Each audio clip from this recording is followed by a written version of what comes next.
What if I were to suggest that you play a key role in the awakening world? And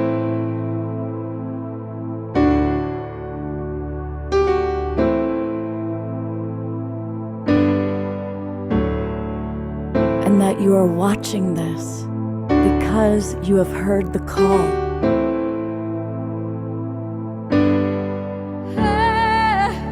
We can start right now by opening our hearts and minds.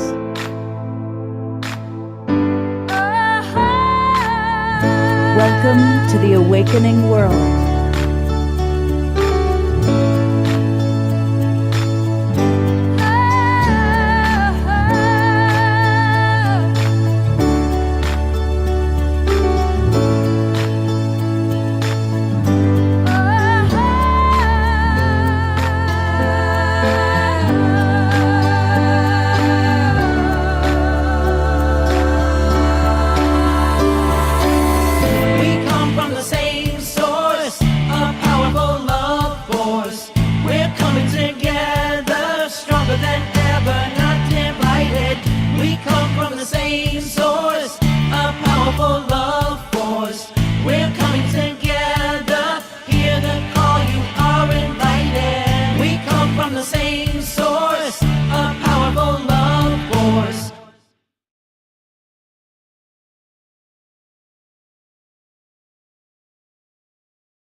Good evening, everybody. I am Love Coach Scott Katamas, and get ready. Strap on your seatbelts. We're going to go blasting into the galactic world. We have with us not one, not two, but three amazing galactic travelers, people that I love when they're on this show. I love when I get to connect with them because they bring so much fun, so much joy, and so much knowledge about what's going on in our universe. We have with us the amazing Zenka. And I was so blessed. I got to spend a week staying with Zenka in Sedona earlier this year. This woman is constantly out there creating amazing things online, in person. I'd go walking through to the kitchen to get something to eat, and there'd be people playing ping pong blindfold and doing all these amazing things. And she is just the queen of consciousness and expanding our consciousness. And she does it all with love and so much play. So it's great to have Zenka with us. But wait, there's more. She has brought on her amazing partner that she introduced to the Global Peace Tribe, Stephen Altair, who is, I don't know if it's Stephen Altair or Stephen Out There. They kind of go together. It's kind of similar. Yeah, that'll do. Forrest Yoda out there, traversing the cosmos. I think that's exactly. But then, and we had already scheduled Zenka and Stephen Altair. And I said, hey, Alan Steinfeld, you got to join us. And here he is. So we've got with us these three amazing galactic travelers. They're going to give us the latest updates on what's happening with our galactic family, what's happening with UAP, UFO, government disclosure, and they're going to let us know about a very exciting program that I know I'm going to participate in, and I think a lot of you are going to want to participate in too. So this is what we're going to be doing tonight, but it's the awakening world, and all things begin and end with Omashar. So Omashar, I imagine you got something really fun to get us going. I hope so. Beam me up, Scotty, I was going to say, but I didn't say that. They just leapt out. And namaste and aloha, everybody. How wonderful. I'm really excited for tonight's program because the stars are in my heart, literally. And so let's go on a little journey. I'm going to put in the chat box the lyrics to this song. And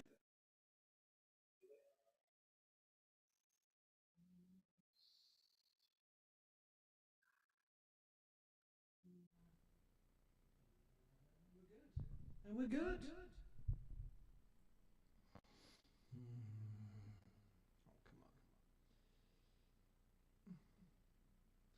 Sorry.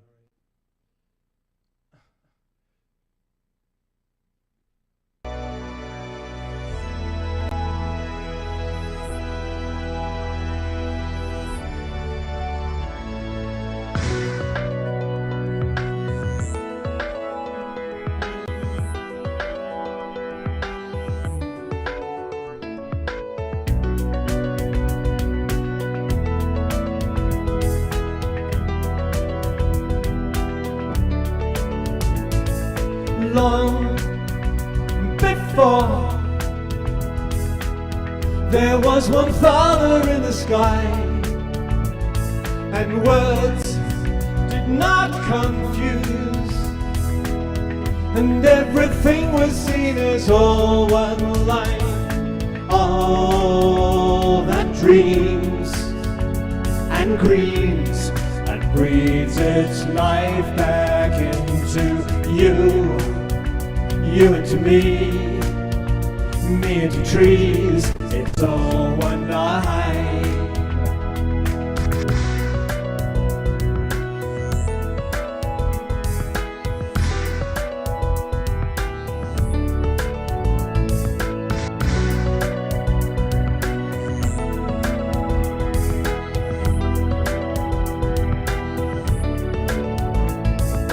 You and we come together for a very short time. So why do we fuss and fight when we have here such a wonderful life? All that dreams and greens and breathes its life back into you, you into me into trees.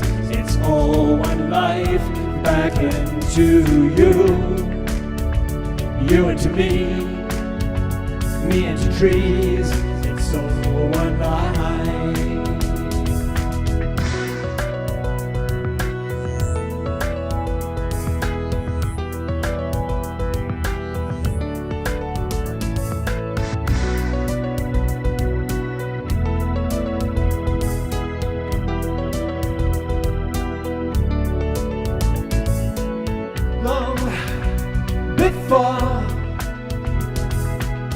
There was one father in the sky, and words did not confuse, and everything was seen as all one life. All that dreams and greens and breathes its life back into you, you into me into trees. It's all one life back into you, you into me into trees. It's all one life back into you, you into me into trees. It's all one life.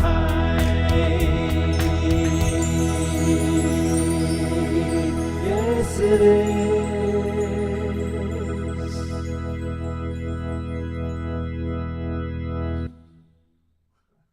That's all Twinkle Omashar. We love Omashar. And thank you, everybody, for moving and grooving and dancing and all that wonderful dancing and singing. And that's definitely a fun song to get us off to a good start. Yeah, Thank you. Love you, Brother Omashar. Yeah. Guess what, Omashar? It's Wednesday night. And do you know what that means? I do, because she is here. I know it is.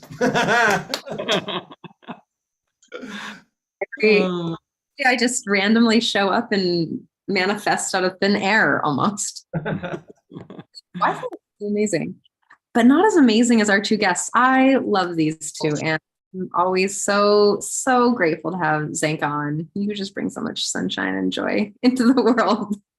Oh, and Scott is right. Oh, when we've got a friend who wants to be held, I've made friends. This is Luna at the Airbnb I'm at. So I'm really excited to talk to you both today, to all of you. And where's our other friend? Where's Alan? Alan, where are we? There he is. He was making a phone call. I was just in outer space. I was just traveling, landed in my spaceship, and I'm here in the Zoom. And it's great to see Altair again. Of course, Zenka, I talk to like every day. She's my coach, she's my making contact coach. So it's great to be here. All right, let's start with, because there's so much to share. So I'd like to ask each of you just to take a couple minutes to give us what you're most excited about. What's something, an update or an experience that you have witnessed or observed that's happening that you're most excited about? And I'm going to start with Zenka. Zenka, what's alive for you? Thanks so much, Scott. You know, I was thinking right now about the name of Alan's new realities of his show, of his YouTube channel, and I'm realizing what the cultural implications of us interacting with people from other planets and how they teach us about ourselves. And we'll be teaching them about us, just like a child or someone that you meet from a foreign country. It's like, wow, we learn so much about ourselves. And Altair was passing it back and forth some really interesting documents that we're going to talk about tonight about the physiology of extraterrestrial life and how it's evolved and what it's like. I mean, no one knows if these are even could be future humans. But we go back to the core, and you guys, all of us tonight here get to ask ourselves, what new realities are we about to experience? And I am constantly, like you said, Scott, you know, I'm in my house going, how is this possible that people are seeing out of a blindfold? Like, I'm constantly like choked up by the fact that there's these new realities that I never even dreamed could be possible. We just made music with trees in the jungle. Like, literally, I have a speaker that is listening to the way a tree makes music, and we'll talk about this later. These are all these layers of curiosity that we're all stepping into. I just got back from Contact in the Desert, and I've got people sitting down with me going, there are dozens and dozens and dozens and dozens of witnesses coming forward about what we've known about extraterrestrials. So it's, I never thought that would happen. I was even thinking about extraterrestrials 4 years ago. I would even care about it really, and now I'm saying, wow, I'm leaning into the monitor going, tell me more. So this is really exciting to be with you here, everyone here tonight, to ask ourselves these really exciting questions and to be with leaders like Altair and Alan and whatever, who are venturing onto our porches to look up or into our meditations to look in to see what's there and compare notes. Beautiful. So excited to introduce you. I forgot to do one of the most important things that is kind of part of my job here, which is that the majority of people who are watching us on Facebook. And that's because we are very fortunate to have the Sign Network, that's SINE, put us out to as many as 200 Facebook groups and pages. So thank you, John and Summer Raymer. And we also got over Alan Steinfeld's YouTube channel, the Conscious Awakening Network, Humanities Team. So there's a lot of people watching us that aren't in the Zoom room yet. And I want to change that. I want to invite those of you who are out there watching us, come on into the Zoom room so you can ask Altair and Zenka and Alan those questions you've always wanted to know. And it's really easy to do that. Just go to globalpeacetribe.com. globalpeacetribe.com. You can tool around our internet site and learn all about the different shows that we do. And then you'll see where it says click register for the new season, and do that. And when you register for the new season, it's going to take you to our registration page. And it takes about a minute to fill that out. And join us, and you will get all the links to all of our shows. We do 3 or 4 shows every week. So for example, this week, here we are. There's the show that we're doing right now, Galactic Contact Update with Altair and Zenka and special guest, Alan Steinfeld. And then tomorrow, we have a special event on Thursday night. We're going to actually be live here in Ashland, Oregon at the Haven, where I'm producing events now. And we're going to have a live event with the Twin Ray, who are brilliant, and Kristen Hoffman singing music, going back and forth. And we're going to carry that out tomorrow night. And that's at 6 o'clock tomorrow night. And then on Saturday night, we're collaborating with our dear friends, Tangela and Soul Search. And we're going to have 5 different psychics, all answering your questions. So you want to be in the Zoom room so you can ask your questions to our psychics. So join the Global Peace Tribe. You'll get all the links to all of our shows for the next 3 months, all the way through the end of, let's see, June, July, August, September, all the way through the end of September. So come and join us right now. You'll get the Zoom room link. You'll be in with us, and you can ask questions to Zenka or Altair or New Realities, Alan Steinfeld. And with that, I'm actually going to go to Alan Steinfeld. He, of course, has the New Realities YouTube channel, which is where you're going to find all things Galactic and more. Alan, what are you most excited about? What are you really lit up about in our kind of galactic family world? Well, the frame is cracking. The hold on secrets, on cover-ups, on the fact that there's a reality that the government and military are hiding from the people of planet Earth, it's starting to be uncovered. And there's been two whistleblowers in particular. There's a guy named David Grush, who is part of the intelligence, and there's Gary Nolan, not quite a whistleblower, but an insider who says, yes, ETs are here. They're walking among us. And this was at a public forum in New York. I could play a little clip of that, or we can do it another time, Scott. This blew people. This was a bombshell that went around the UFO world. And then that was May 31st. On June 5th, the debrief publishes a story by this guy, an intelligence officer who's coming forward as an official whistleblower. And a whistleblower is someone who's saying something illegal is going on within the government. David Grush was an intelligence person, part of the UAP task force. And he says people were coming up to him and saying part of the military is hiding from Congress, the legislative and the executive branch, secrets about crash retrievals and UFO bodies. And that's illegal. They are running amok. The military has taken on their own laws and their own way of doing things against any oversight. And so forget about ETs. Well, don't forget about them, but this is a constitutional issue. That's what everyone's so excited about. Because of their denial, the government's denial, and particularly the military and people inside what they call special access programs, SAPs, it is coming out. And the more they deny it, the more they're pushing themselves in the corner, saying eventually, okay, guess what? We have bodies, we have aliens, we have craft, we reversed engineer this, and we've sold it to, well, I think this is my guess why they're keeping it such secret. Insiders, and I'm just making this up, inside the Pentagon have sold these secrets to corporate interests. And I think that's the constitutional issue. If these are the properties of the American people, and people inside government are benefiting it without benefiting the country that they serve as military, whatever, then that's a highly, highly contestable stance that the military, as a rogue agent of what's a service to the people, is running away. And they've been doing this for 80 years. So someone's come out and says, David Grush, and he says at great risk to his career and his life and his family, he's come out and says, guess what? There's some illegalities going on. And this was the major, major crack bombshell. And it hasn't been picked up on mainstream media because they don't know what to do with it. There's no place, and maybe Altair can talk about this.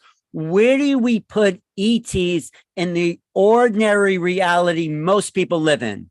You know, feeding their family, doing their taxes, buying clothes. There's no consciousness of a bigger world, but we are at the threshold of a really exciting time. And this coming forward inside government is going to crack the whole thing wide open. I'm really excited about that.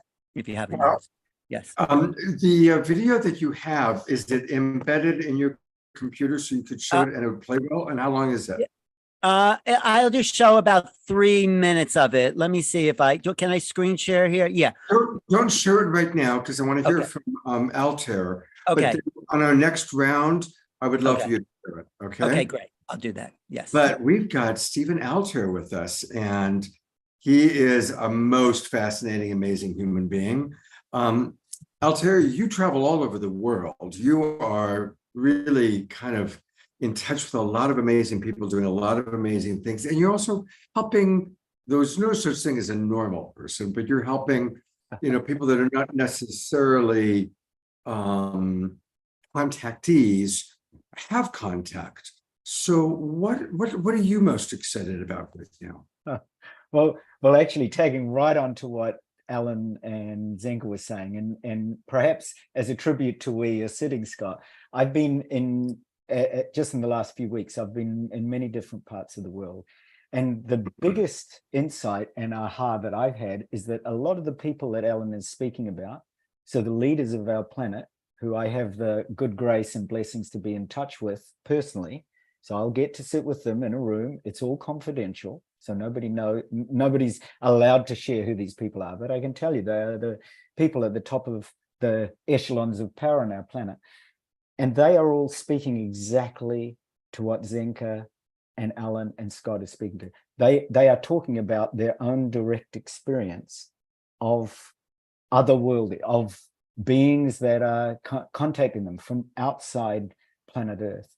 Now, these are people that look at me in astonishment when I confirm that I'm in touch with people all around the world just like them, because of course you can feel very alone. The reason that a lot of our people in positions of power don't reveal this is because they're scared. They're scared of the same sort of judgmental behavior that it runs rife in all our governments. And that is the moment that you say things out of step, you're seen as an outsider.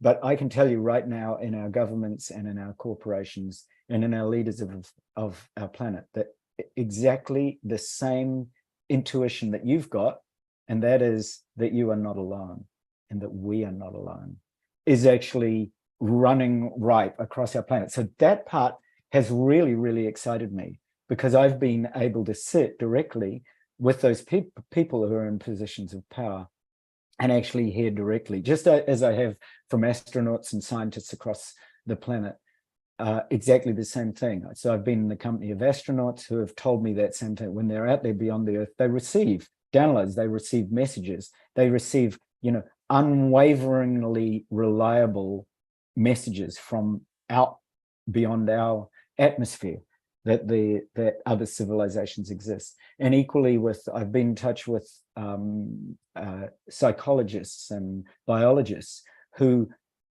always say to me, they start off with the same thing. I realize that because I'm trained as a psychotherapist, as amongst many other things. And they always say, we know that you're a trained therapist, and so we know that what you're going to do will be kept confidential, by name, obviously, and by role or by job. I say, yeah, sure. But I said, are you okay if I speak about this generally? And they said, yeah, but so long as we're not identified. And so these are people who are speaking of the kind of experience where they go outside with their children, and both of them at the same time receive a message from beyond and saying, actually, either downloads or speaking to them or information from the star movements in the stars that obviously they know, as for example, astrophysicists, that stars don't move, and yet they know when something happens in the cosmos that is entirely out of the ordinary. So that's what I've been present to just only in the last few months.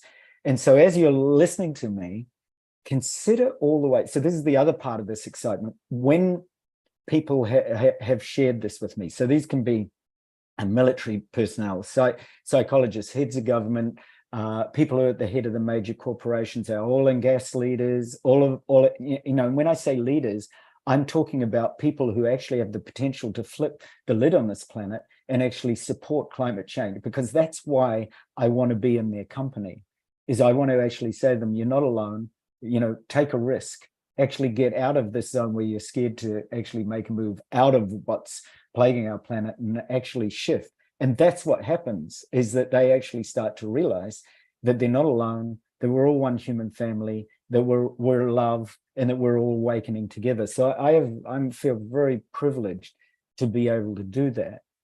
And what they're speaking to is the different ways that these messages are coming through. So especially as you're listening right now, I want you to consider some of the ways that you've been receiving downloads or informations or messages, and put them in the chat now. And these could be, so I'm going to give you a few basic ways that might happen, but equally, I want you to consider the entire realm of the senses.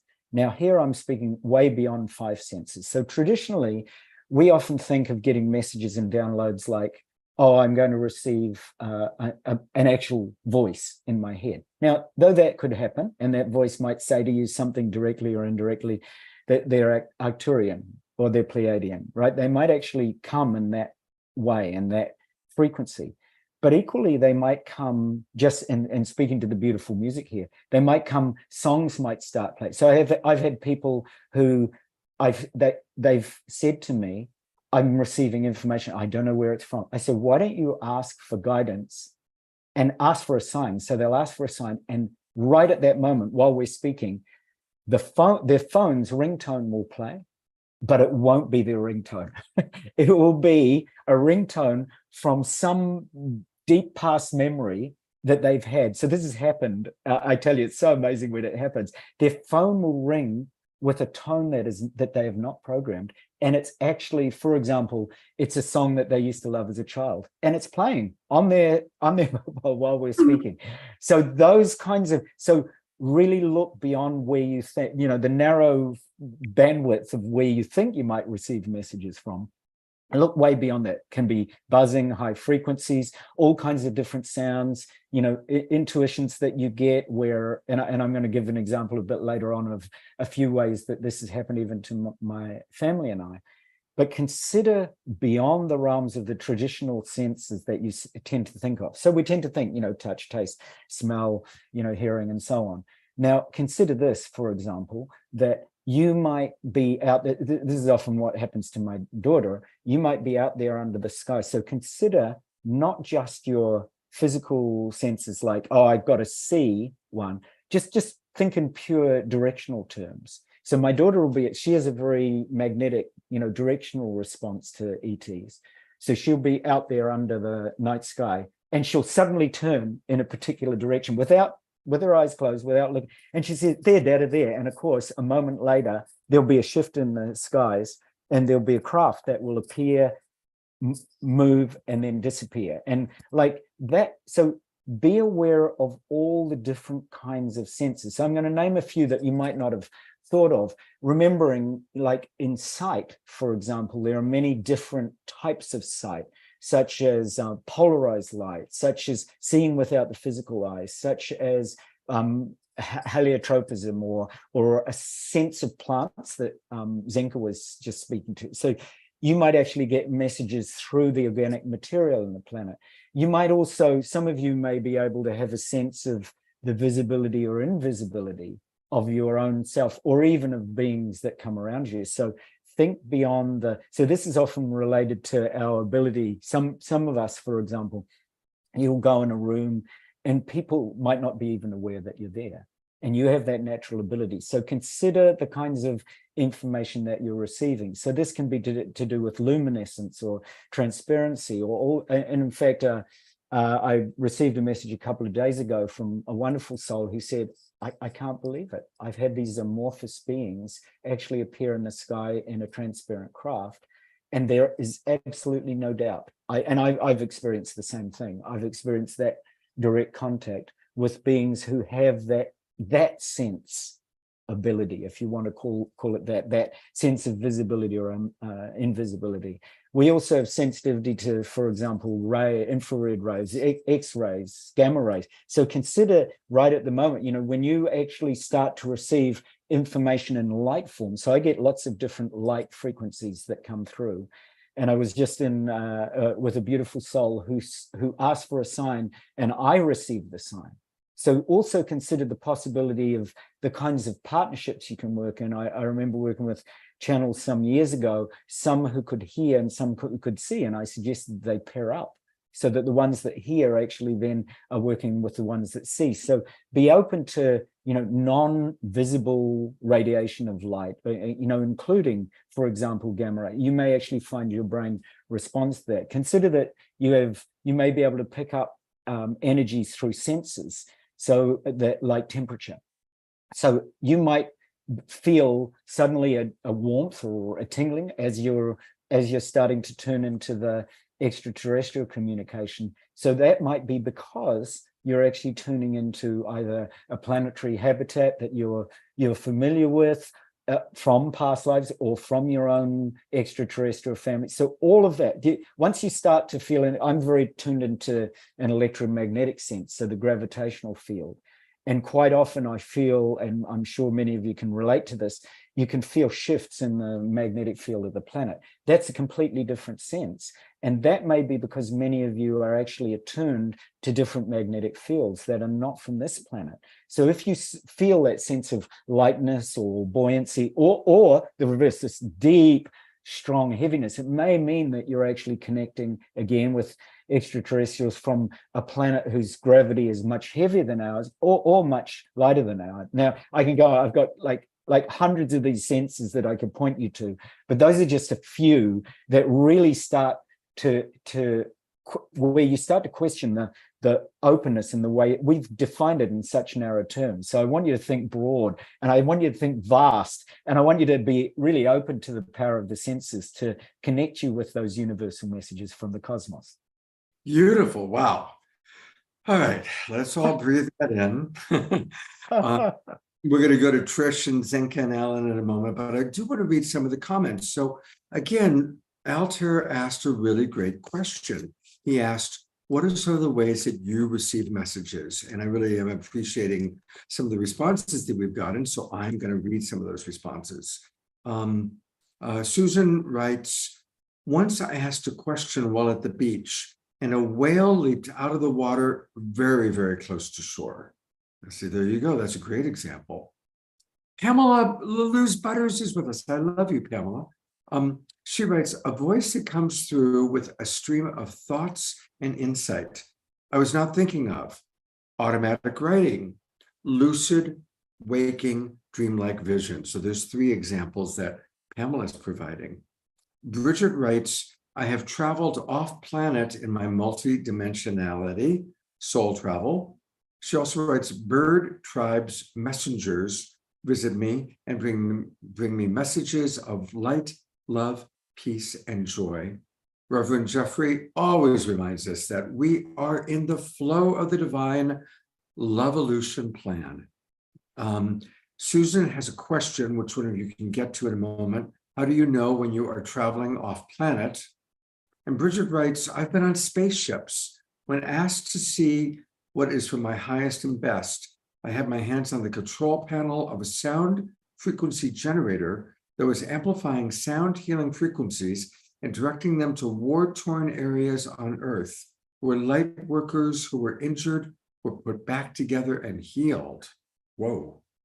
Dorina Joy writes, a variety of ways, but most often during lucid dreaming, plant medicine experiences, and out-of-body multidimensional journeys. Thank you for those beautiful responses. Trish, wow, what do you think? I think that's amazing. But I'll answer the question. How do I know? Oftentimes crows come to me. They're always around. I'll be like, oh, there you are. There's my friend. And then there's this feeling that I get. I know when I'm out of integrity, in my body, and I can just feel that resonance of being in and part of everything. Like it just feels like there's a rightness to the world. You know what I mean? Like I just feel like woven into the fabric of all existence. It just feels right. Mm. Yeah. I just have a question for Altair, because when you're in those meetings, those deep, what is the feeling like? Are they saying it's time, we got to tell them, the jig is up? I mean, let's open the world up to free energy and higher consciousness. Or are they saying, no, we got to hold on to the secret? So what's going on? Yeah, it's that transition. I think you've already alluded to it. It's that transition point. It's the break. It's the crack in the ceiling, if you want to put it that way.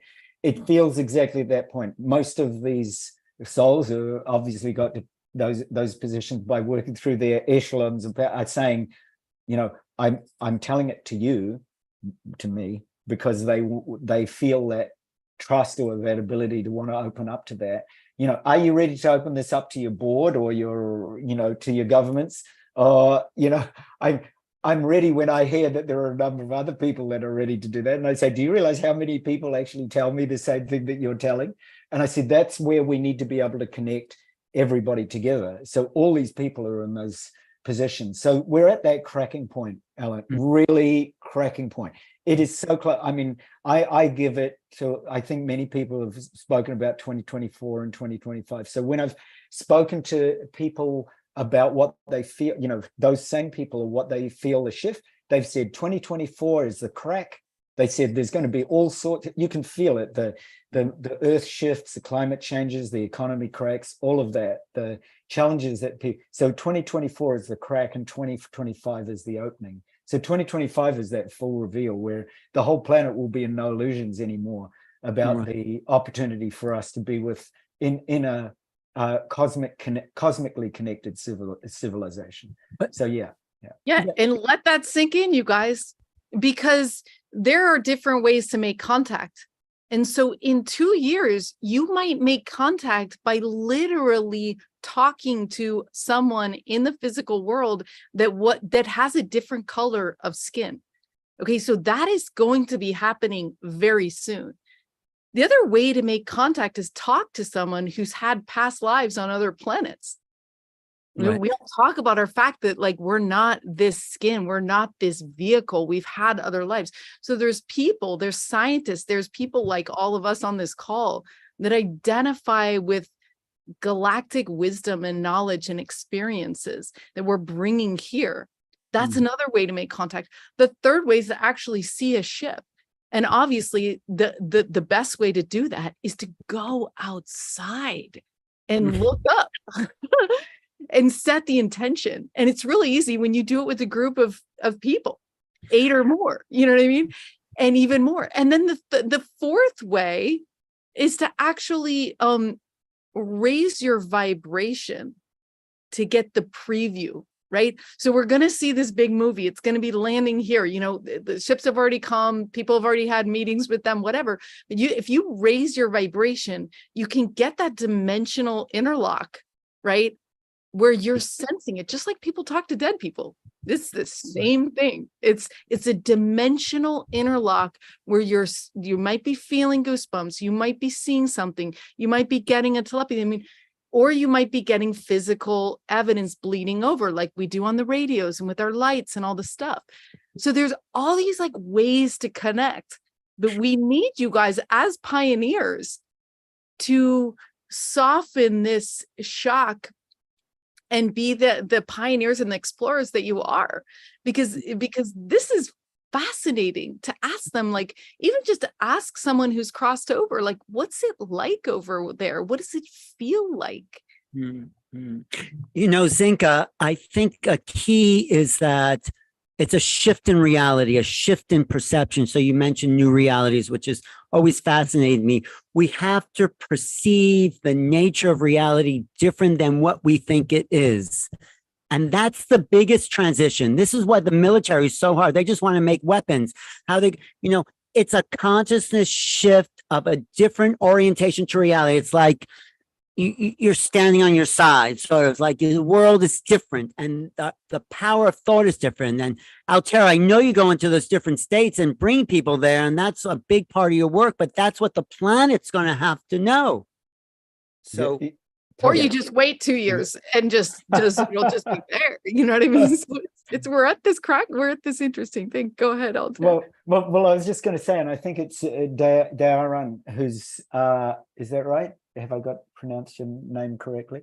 Who said that they recorded a session for Galactic children, teaching them about the planet. Now, so I was just going to say, yeah, take kids with you. Take your kids out and let them also show you. You know, be open to receiving the higher vibration of the kids. So, an example I was going to give, you know, speaking to both what Alan was saying about a different consciousness, and what Zenka's been saying about raising your vibration. So at the end of the last Contact 100 that Zenka and I did, so it was a little time after this, and we'd done a review of we'd met with people afterwards, and we'd had these fabulous connections. And my daughter was standing outside our house with me, and we were talking about this, and she said, "Dada, I want to see." She had a direct contact some years ago with a golden, let's call it a golden beam, which shot past the car, and I saw it too. And it was amazing. It was almost, imagine that you're driving along in your car and a shooting star flows down out of the sky, runs alongside your car, runs in front of it, and then shoots back up into the sky again. So that's what we both saw. So she was standing outside the house, recalling that situation and saying, "Dada, I want to see that again." That was it. And then as she's talking, we both look up, because I'm always asking her this question: where are you attracted to in the sky? And she says, "I'm always attracted to there." And she points up and she says, "That's Sirius, isn't it?" And I said, yeah, that's Sirius. And I said, "What are you picking up from there?" And she said, "Well, I'm picking up that other star right next to it shouldn't be there." Now, we study the stars quite closely, so we know the star maps reasonably well. And sure enough, there was another large star about the same size as Sirius, literally right next to it. And it wasn't Sirius A and Sirius B, because it's a binary system. There was another bright star. And as she said that, that bright star began to move. And of course it shouldn't move, right? But it does, especially when it's a craft. And it started to move, and she got so excited that she yelled into the house, and she said, "Mama, come along." Now, my wife was giving a talk also to some children at that time, so she was recording it, so she couldn't actually come and join us right that very second. So this craft was moving away from Sirius. So you got to admit, here's Sirius, here's the craft moving away from it. And my wife just finishes her talk to the kids, remembering that she's left the recording on, right? So she was excited to see what my daughter leaves the recording on, comes and rushes outside just as this craft disappears off. So my wife saw it too, and so there's three of us, right, standing there watching this craft disappear. Right at that moment, just as it flashed into, it dissolved basically into that field. Right when that happened, our whole house from top to bottom, and I've never ever heard it do that, the whole house began to hum, and not just with a tone, not just a huge hum sound, but actually the whole thing began to shake. It wasn't I live in Japan, it wasn't an earthquake. We know when it's not, but the whole house vibrated with this particular frequency. And it was so potent that all three of us standing there just went, "Whoa!" We were in astonishment, or everything in the house was actually shaking with a tone. So it wasn't no earthquake, just a pure tone. There was we could actually hear. It was also confined to the house, like it felt like it radiated out from the house. That particular communication came right through in that moment. My wife got such a shock that she realized she'd left the recording on, and she went back. And sure enough, at the moment that craft had appeared, you could hear in the background my daughter saying, "Mama, Mama." Right at that moment, there was actually a tone that had nothing to do with the recording she had with the children, that came across, that we recorded, that I sent to Zenka. And that tone and that frequency and that house vibration is another way of that message communicating, is another way that those civilizations particularly reach out to us. And we've been very fortunate over the years, time and time again, to have these incredible experiences happen. And so I want to share something with you that taps straight into what Alan was saying. And I think I can share screen here for a minute. And it's something I was speaking to Zenka about. I'll put it up here for a moment. Just let me know that you can you see that okay? Yeah, we can see it clearly. Okay. So I'm going to speak to you in terms of the evolution that Alan was speaking about spiral dynamics, right? This is that humanity is constantly evolving in a spiral way, and that we tend to start in survival and we move up through security, energy, power, order, success, community, integration, holistic energy, and then beyond that into the I am that state. So I'm going to speak to you now for a minute about how this might evolve for you in terms of ETs and extraterrestrial consciousness. So when you actually think about the power of extraterrestrial consciousness, you start to realize that we're not alone. And many authors, many writers, many speakers are speaking about this kind of new vista of knowledge that all of us are tapping into, and that is being unveiled right at the moment. So I'm going to show you how this relates to that spiral dynamics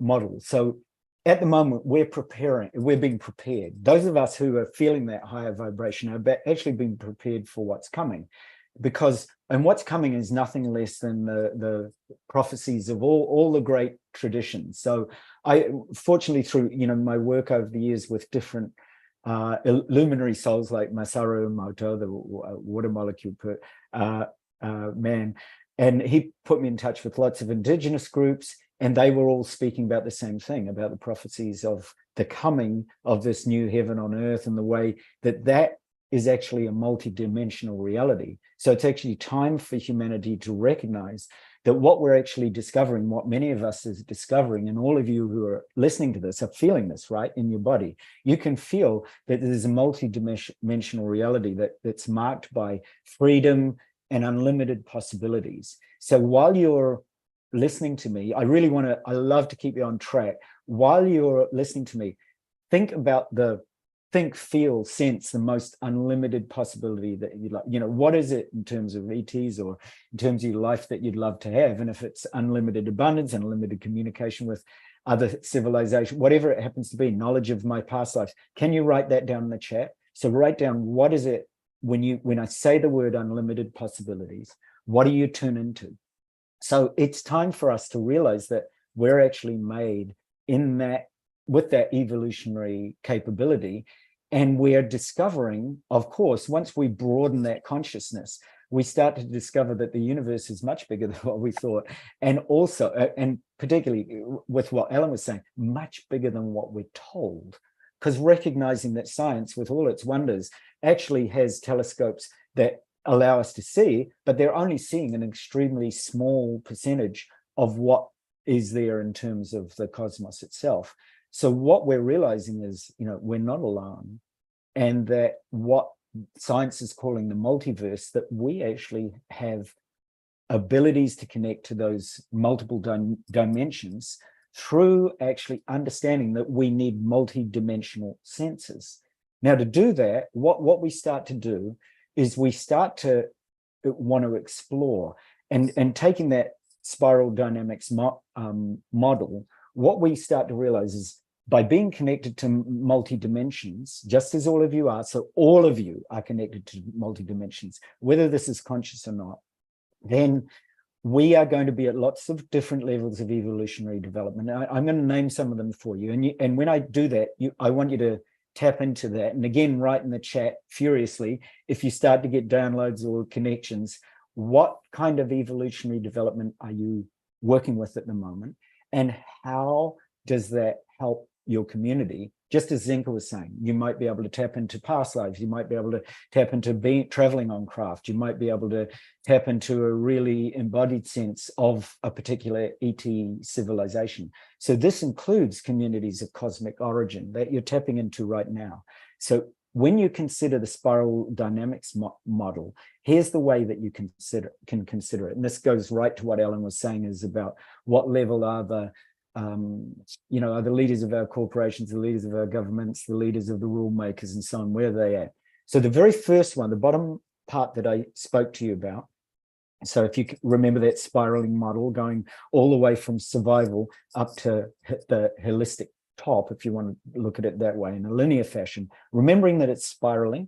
So at any time you can have, and this is what our world leaders are realize, they have a lot of knowledge. So they can be both somewhere in a community phase, but equally kind of anxious about survival. So any of the countries that are at war, have got economic problems, are suffering difficulties with climate change. Italy just today is forecasting that they might get a temperature of 48.8 degrees, and they've just issued a red alert warning. There's no more necessary signs that we need. We don't need to have conferences on whether we're in place. We need to actually do something about all that. And that's what all these messages and downloads are about. So that's why I'm saying some of these heads of government can equally be in survival mode, but also be trying to look towards community. Okay, so survival first. If you're in survival mode, and many of you I know are not going to relate to this, but if you're in survival mode, you will see other civilizations and EBOs, or what I call exobiospheric organisms. So they're organisms that sort of have some resemblance to our own organisms, or ETs. And ETs, of course, can come in many different forms and formlessness. So some of you that are connecting with formless communications will find ETs are communicating to you in that way. Now, if you're in survival mode, you're just simply going to say, oh, they're going to kill us all. We fear it. We want to destroy it. We're going to destroy any, we're going to blast ETs out of, if they exist. And if they do exist, that's just something we want to destroy. So that would be a survival mode, right? Right at the bottom of that spiral. And then the next part of the spiral is a security mode, right? And the security mode would say, we're intelligent, we're all humans, but we need to protect our assets. Now most governments and most leaders are trying to protect their assets. So we need to protect our assets, we need to protect the earth, we need to protect the other. That would be a very security spiral, right? And you're constantly concerned about safety and security, and we need to protect ourselves, and okay, ETs, you're out there, but I'm going to protect the earth, I'm going to protect my home, I'm going to protect my family, I'm not interested, right? Security mode. The next level up is energy and power.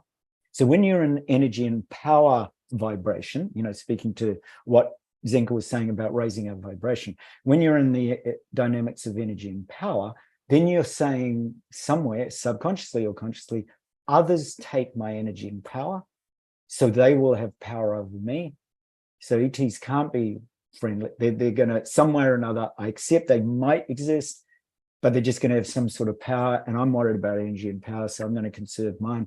So I'm not interested in opening up that energy and power because I'm worried about what will have power over me. So that would be an energy and power level of consciousness.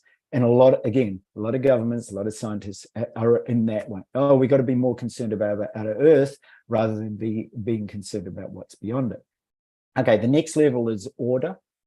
So order is often to do with our values. Now here you're going to get, again, Alan was saying, is it most of the world? A lot of the world is going to be in the order level, and in fact, spiral dynamics would say, maybe 50% of the globe is in the level of looking at our values. So if you're in the order level right now, you're probably looking at values and saying we need to have values that sustain order on our planet. And that's quite logical, right? And that others outside our planet mightn't have those values. And therefore, I'm only going to believe the human values. And those human values might have a mix of all the spiraling levels below it, might have a mix of survival values, security values, energy and power values, right? So they're not thinking above that level, but a lot of our planet is at that level. Okay, we've got common values. We want to live together. We want to live in some kind of harmony. So there's a sense of order that brings that about, and that's often to do with rules. It might bring in scientific rationale. Okay, I accept there could be ETs out there. There could be other beings. And I'm not really sure because science hasn't proven it absolutely yet, right? So it could be that kind of order. I'll only believe whether the rationale is accepted right across the planet. So that might be a good 50% of the planet. Okay, then you start to go up the vibration, and the next vibrational level is success. So to do with ET, at this point, you're still not looking at ET technologies. You still don't even believe that potential might assist us, but you are saying at this point, okay, I'm willing to believe tools of success, technologies of success that have a proven track record of success. So if science or the governments reveal this, then I'll go as far as that. Okay, then I'll say, I believe that ETs exist and the tools and technologies of our time are supporting that. So that would be a success vibration. You only go as far as believing what technology actually proves and and successfully proves. So that would be the next level. Then you go up one spiral further into community. And here's where most of us are starting to open up. And this is, even though this is a smaller percentage of the world than all the levels below it, there's still, just as Ellen was saying, it's a rapidly expanding one because, and again, to what Zenka was saying, if you're talking to your friends about this and they are starting to, even just simply by bringing an awareness to your friends that this possibility exists, you're going to actually be doing something for community, because the community vibration says, I'm open to ETs. I'm open to the possibility that ETs might have feelings and might even resemble humans. And I'm particularly open to ETs that maybe want to mesh or interconnect or be with my community, whatever that community is. So you're probably going to work on the level of vibration that where you have a particular established community. So if it's a healing community, it might be that you're going to work in that sort of way with ETs from a healing civilization. Or if you're in a community of beings that love creatures, support animals, when Trish had a beautiful cat there, that maybe it's in some way that you're supporting other creatures from other planets. So that would be a community level. Then when you go to these other you raise your vibration to the next level, which is integrative. Here you're saying the universe is a complex space and that it's interconnected, and that it's interconnected with us, because of course, right now, we're actually traveling through space, as you know, we're orbiting, we're orbiting around the sun. Our whole solar system is moving through the Milky Way. The whole Milky Way is moving through the galaxy. So in fact, we already are interconnected with all of space. So the integrative approach and consciousness would say it's really important to explore that space and ETs and the consciousness of extraterrestrial civilizations is really important for me to explore. Now, you might find, especially if you're evolving at a higher vibration than that, you might find that you're actually talking to your friends at an integrative level, because they're actually starting to say, hey, it does deserve exploration, whereas you're a person who's already exploring there. And so the integrative one says it deserves exploration, and there's potentially you're reaching out at that point to ETs. So if you're at that point, and you know, I'd love you to comment on anything that you're, where the dynamic is, where the evolutionary dynamic, where your consciousness is right now. So if you're reaching out one way and you haven't received replies or messages or connections, which is perfectly powerfully okay, because we actually need our whole planet to move into the integrative exploratory point where they perceive that there is a way and that there is a possibility and they want to reach out. Because you know the same thing as I do. If you don't initiate a conversation with somebody, they might not initiate it back. So the ET civilization communities need us to be initiating that communication, that message. The next level after integrative is holistic. And many of you listening will be aware of that vibration right now as I'm starting to speak, because here you're saying ETs are part of our evolution, that they're aligned with us, that they're renewing and expanding our evolutionary capabilities, just simply by us being aware of us, of them, and them aware of us, and us opening that pathway and us starting to receive messages. So here, if you're receiving two-way communication, and if that's beginning, and you're starting to not just be aware of ETs, but you're actually starting to receive communications and messages, that's more the holistic vibration. Because here you're saying, and you're actually saying that through your body, because the key is this embodied awareness of extraterrestrial consciousness, just as Zenka and Alan and Scott and Trish and Ashma, everybody is speaking to, is that you want that to be embodied. You want that to be truly, truly woken up. That's what Awaken World is all about. You awaken the world in your body. You awaken ET consciousness in your body. And then the next step up from ETs being part of our evolution into I am that. So this is the step beyond the holistic, is that the I am consciousness says, I am you, you are me. So right this moment as we're speaking, you're not separate from me. I'm not separate from you. We have exactly the same capabilities. I'm ET, ET is me, ET is that. Because I am that can't be confined to Earth. It has to be a cosmic I am. It has to be an awakened cosmos, extrapolating from the awakened world. So here, there's no separation whatsoever. You're freely receiving downloads and information from that which I am, from the I am consciousness of the entire cosmos. You're acknowledging the oneness.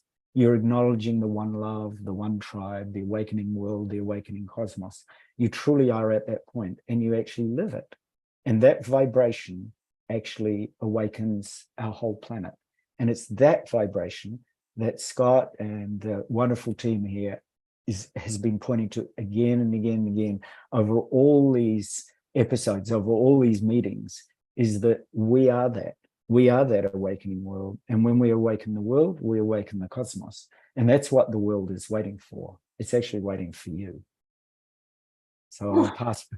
That was very beautiful. And of course, I want to hear from all of you. I'm going to bring everybody up again. There's a couple things I just want to add on to that beautiful description of the different levels of consciousness. There is no good or bad, and there's no better or worse. Okay.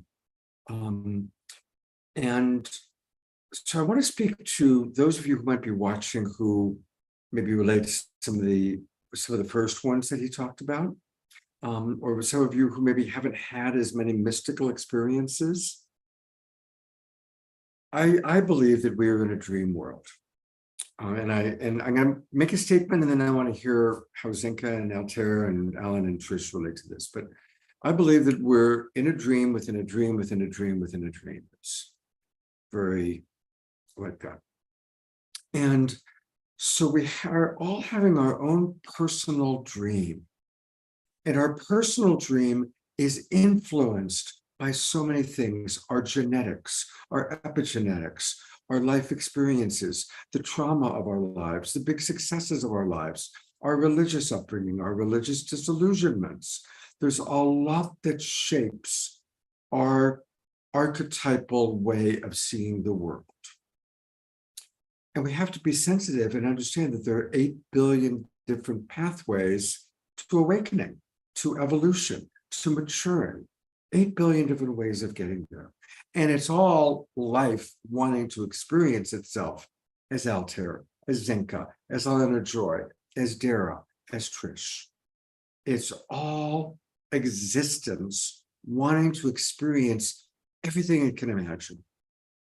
And so existence is having this individual dream that you're having, you who hear my voice right now, you're having your own unique dream within a greater cosmic dream of certain group consensus reality, where group consensus reality is that there's gravity, that someone named Joe Biden is president of the United States. There's certain group consensus reality. And then we keep growing into the dream within the dream within the dream within the dream. And I just want to encourage that everyone's dream is equally sacred, equally divine, and equally life, or call it God, experiencing itself through you. And what Altair and Zenka and Alan help to do in this show is to help us open ourselves up to creating a more loving dream, a more inspirational dream, a more hopeful dream. Zenka is amazing at helping us to just stretch like, because we all are in our own dream, and our dream has certain structure only based on our own archetypal way of seeing the world, which she's helping us to lovingly expand and open, right? So that's kind of my thoughts that I want to put out there, and I'd love to hear how that resonates. I'll start with you, Zenka. Well, so yeah, I want to tell all of you that we're collecting data right now that about people who made their dreams come true by following their passion and tuning into their intuition. So whatever dream you have, it's definitely possible. And back to this whole idea that you're talking about, Scott, of like, is this a dream and how does this work and how does the 8 billion things work? You know, Altair shared a document with me about a researcher who was working with ETs 10 years ago. And if it's okay with Altair, I'd like to read the last 2 paragraphs, because like I explained to you, you know, we're in an anthropological leap forward, right? So all of a sudden, everything is leaping forward, which our understanding of energy medicine, our understanding of what we're capable of, our rocket designs and like the ability to actually go into space, all the stuff is leaping forward. And when I read this last 2 paragraphs, it talked about a leap in my understanding about the way that this world operates. It's not something new. All of us have had this idea of unity and we're all connected, but to hear it from another perspective, it's like listening to the other angle of it. And so let me read it for you, because I want you to think about this as a concept. So EBOs believe that the soul is not an extension of an individual, but rather a fundamental characteristic of nature that expresses itself as a field, not unlike gravity. In the presence of life, this field acquires complexity, resulting in negative entropy, if that makes sense. So it's becoming less disintegrated, less disorganized as the complexity rises. We're in a very heightened complexity right now. So the gain in complexity is directly correlated with the concentration of living organism in a given location. So with time and the right conditions, life in turns become more complex and the appearance of sentient life. After reaching this threshold, the field begins to express itself through these sentient beings, forming what we call the soul. Through their experiences, sentient beings in turn influence the field in a sort of positive feedback loop by making our dreams come true, right? This in turn further accelerates the complexity of the field, and eventually when the field reaches a critical mass, there will be a sort of an apotheosis, I think I'm saying that right. It's like where we transcend, right? It's not clear what that means in practical terms, but this quest for apotheosis, maybe that's how you say it, seems to be the EBO's main motivation. The author of the document added that reflections and integrations as an appendix, he specified that for them, the soul field is not a belief, but an obvious truth. He argues that the soul loses its individuality after death, but the memories and experiences persist as part of the field. This fact would influence the philosophy and culture of EBOs, resulting in a society that does not fear death, but and also places no importance or reverence on individuality. This belief compels them to seed life, shape it, nurture it, and monitor it, and influence the ultimate purpose of creating apotheoses. So whether we agree with that or not, it's a very interesting concept. We think of our soul as being attached to me, Zenka, or Altair or Scott. But what if our soul is this collective soup? And what if by being like Scott is a very positive human, and the music that you guys play on the show is very positive, it's very uplifting. So what if as we do these things, like what if we're always thinking about how we uplift? And what if that creates this transcendent? What would it transcendence? Yeah. I have something just to add about that. What you said, Scott, and Zenka and Altair, we are at a threshold where we've reached a level of human experience. It's sort of like complexity theory, what Zenka was saying. And when that when the field reaches its capacity, two things can happen. It either breaks down totally, or a more complex layer that's been in place underneath rises to increase the field of experience. Human beings are now at a transformational point where we've learned how to be humans, at least some of them. There's still awful things happening in the world, but the power of new experiences are coming online to expand human potential, human creativity, art, science, and compassion. This is the moment that we're at. This is what the ETs, whatever they are, represent. The power of human potential to go to the next level, into the unknown, into the uncertain, into the unmarked waters of adventure, of higher realities, more complexity. And that's the excitement that we're at now. All of us here on the show, here on planet Earth, here, those having visions. It is really a stupendous moment in human history. And it's probably the most exciting. So. And when you guys talk about these experiences you're having, like when we talked about when do you see ETs, it's like seeing the crow, experiencing the synchronicity. We all know that something strange is going on because there are these synchronicities that are happening with our environment and in our lives. That's that order that's happening, that like we're all contributing to this more harmonious, magical, synchronized thing that we're all creating together.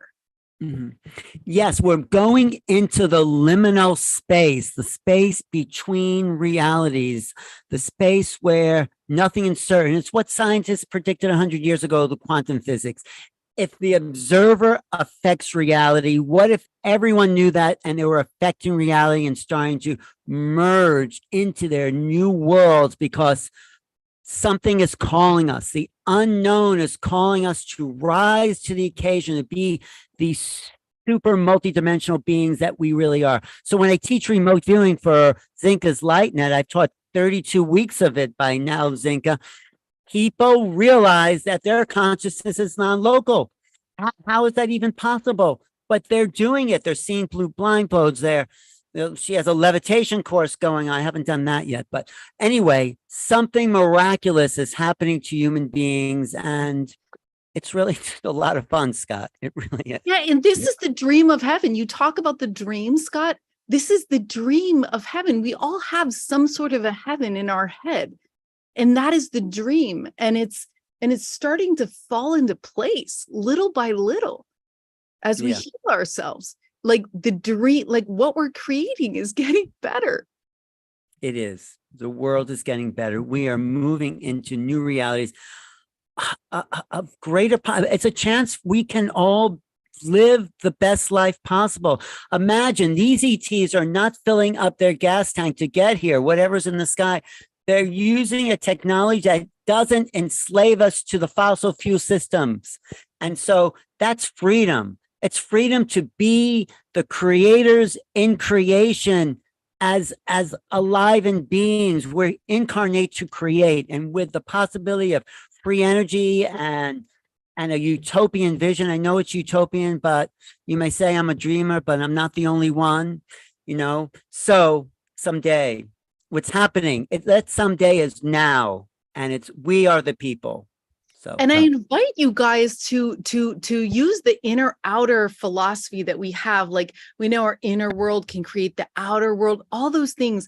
So when we look at the ETs, I saw in the chat, like some ETs are bad and like whatever.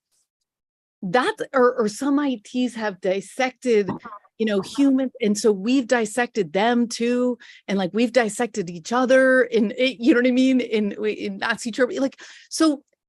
However good we are, or if you can even use that word, is what we'll see reflected in them as well. So as we evolve, they evolve, and then they evolve, we evolve. So it may be that there are some people these ETs that are still acting in selfish ways, but there's some of us that are still acting in selfish ways here on Earth.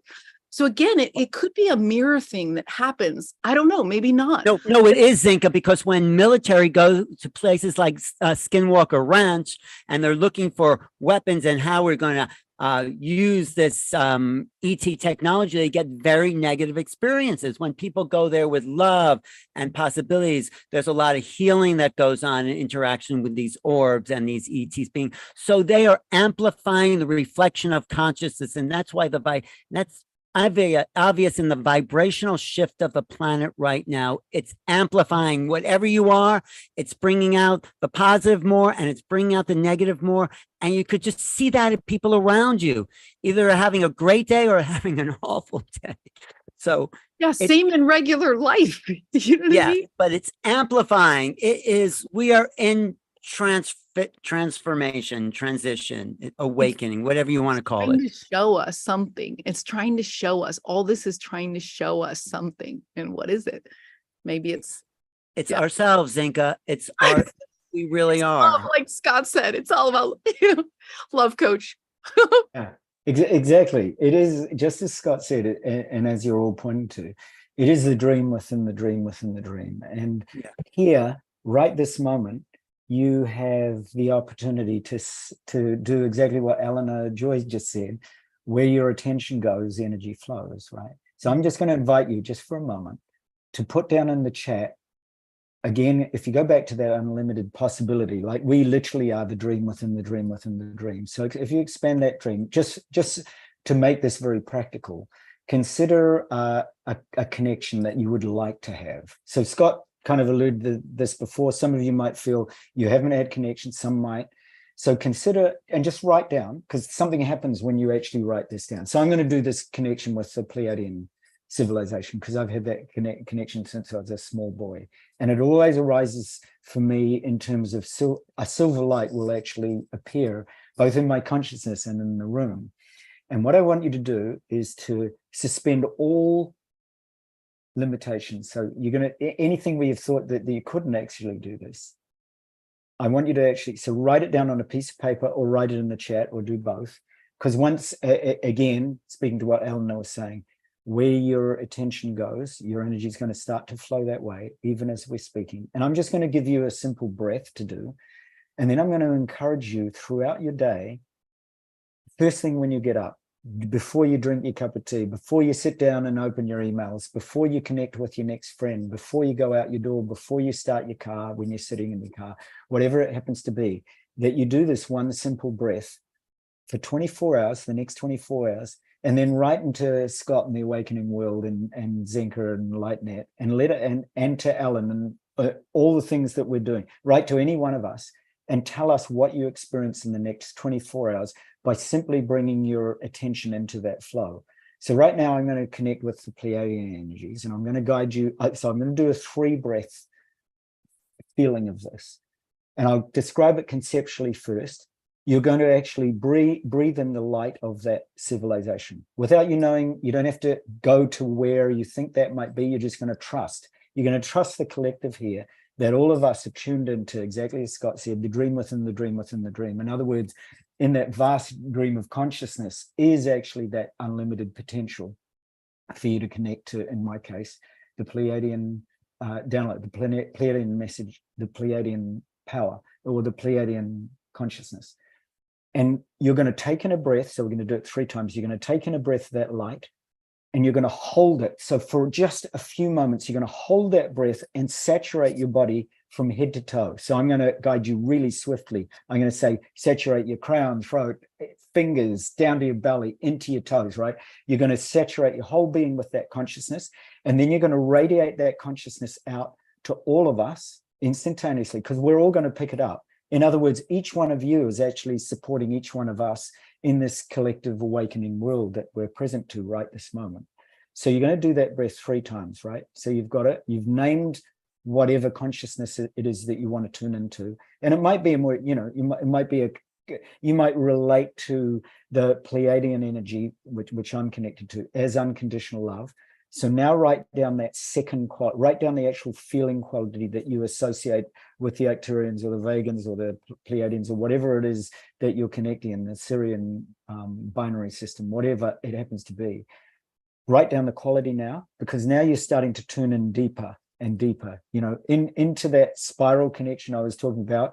We're working at that I am level. We're just working at the I am the consciousness of whatever the civilization is that's not separate from you. And I am this quality of love, or what. So now we're starting to tap into the feeling of it. And then we're going to do this 3 breath, breathing in it, saturating our body with it, and breathing out to everybody. All right, here we go. So you've named the consciousness, and you've also named the quality associated with it. So now you're just going to rest back, and just for a moment, you're going to be open to the possibility that that infinite consciousness is you, that it's not separate from you, and that you are unlimited in that consciousness. And you just start to breathe. At the moment, we're just taking a gentle breath, and you're just settling into it. You might settle into this consciousness in your toes, sort of feeling each toe, feel the power of this connection on the floor. So you're actually grounding it first through this earth, and then feeling into your fingers and your hands and palms. So feel into the spaciousness in your hands and palms. And then feel into the energy in your crown, and especially the energy as it flows up into the heavens, just as Zenka was saying. You're connecting now with that heavenly consciousness of whatever you're tuning into. So I'm tuning into the Pleiadian, the vast Pleiadian consciousness, and the power of unconditional love. And as you tune into that, now we're going to do the 3 breaths. And we're going to get it so simple that it just becomes 1 breath that you can do multiple times during your day. So here's the first breath. You're going to breathe in the light of that consciousness up through, so you can actually feel it, see it, or sense it, or feel like buzzing, vibration, tingling light as it flows into your body. You feel it flow in. Hold the breath for a moment as you saturate all the way from the crown, behind your eyes, behind your teeth, behind your ears, down your throat, heart, down your arms into your palms, down your belly, down into your sacral root, right down your thighs into your feet. Hold it for a moment. Now, exhale and radiate out the quality.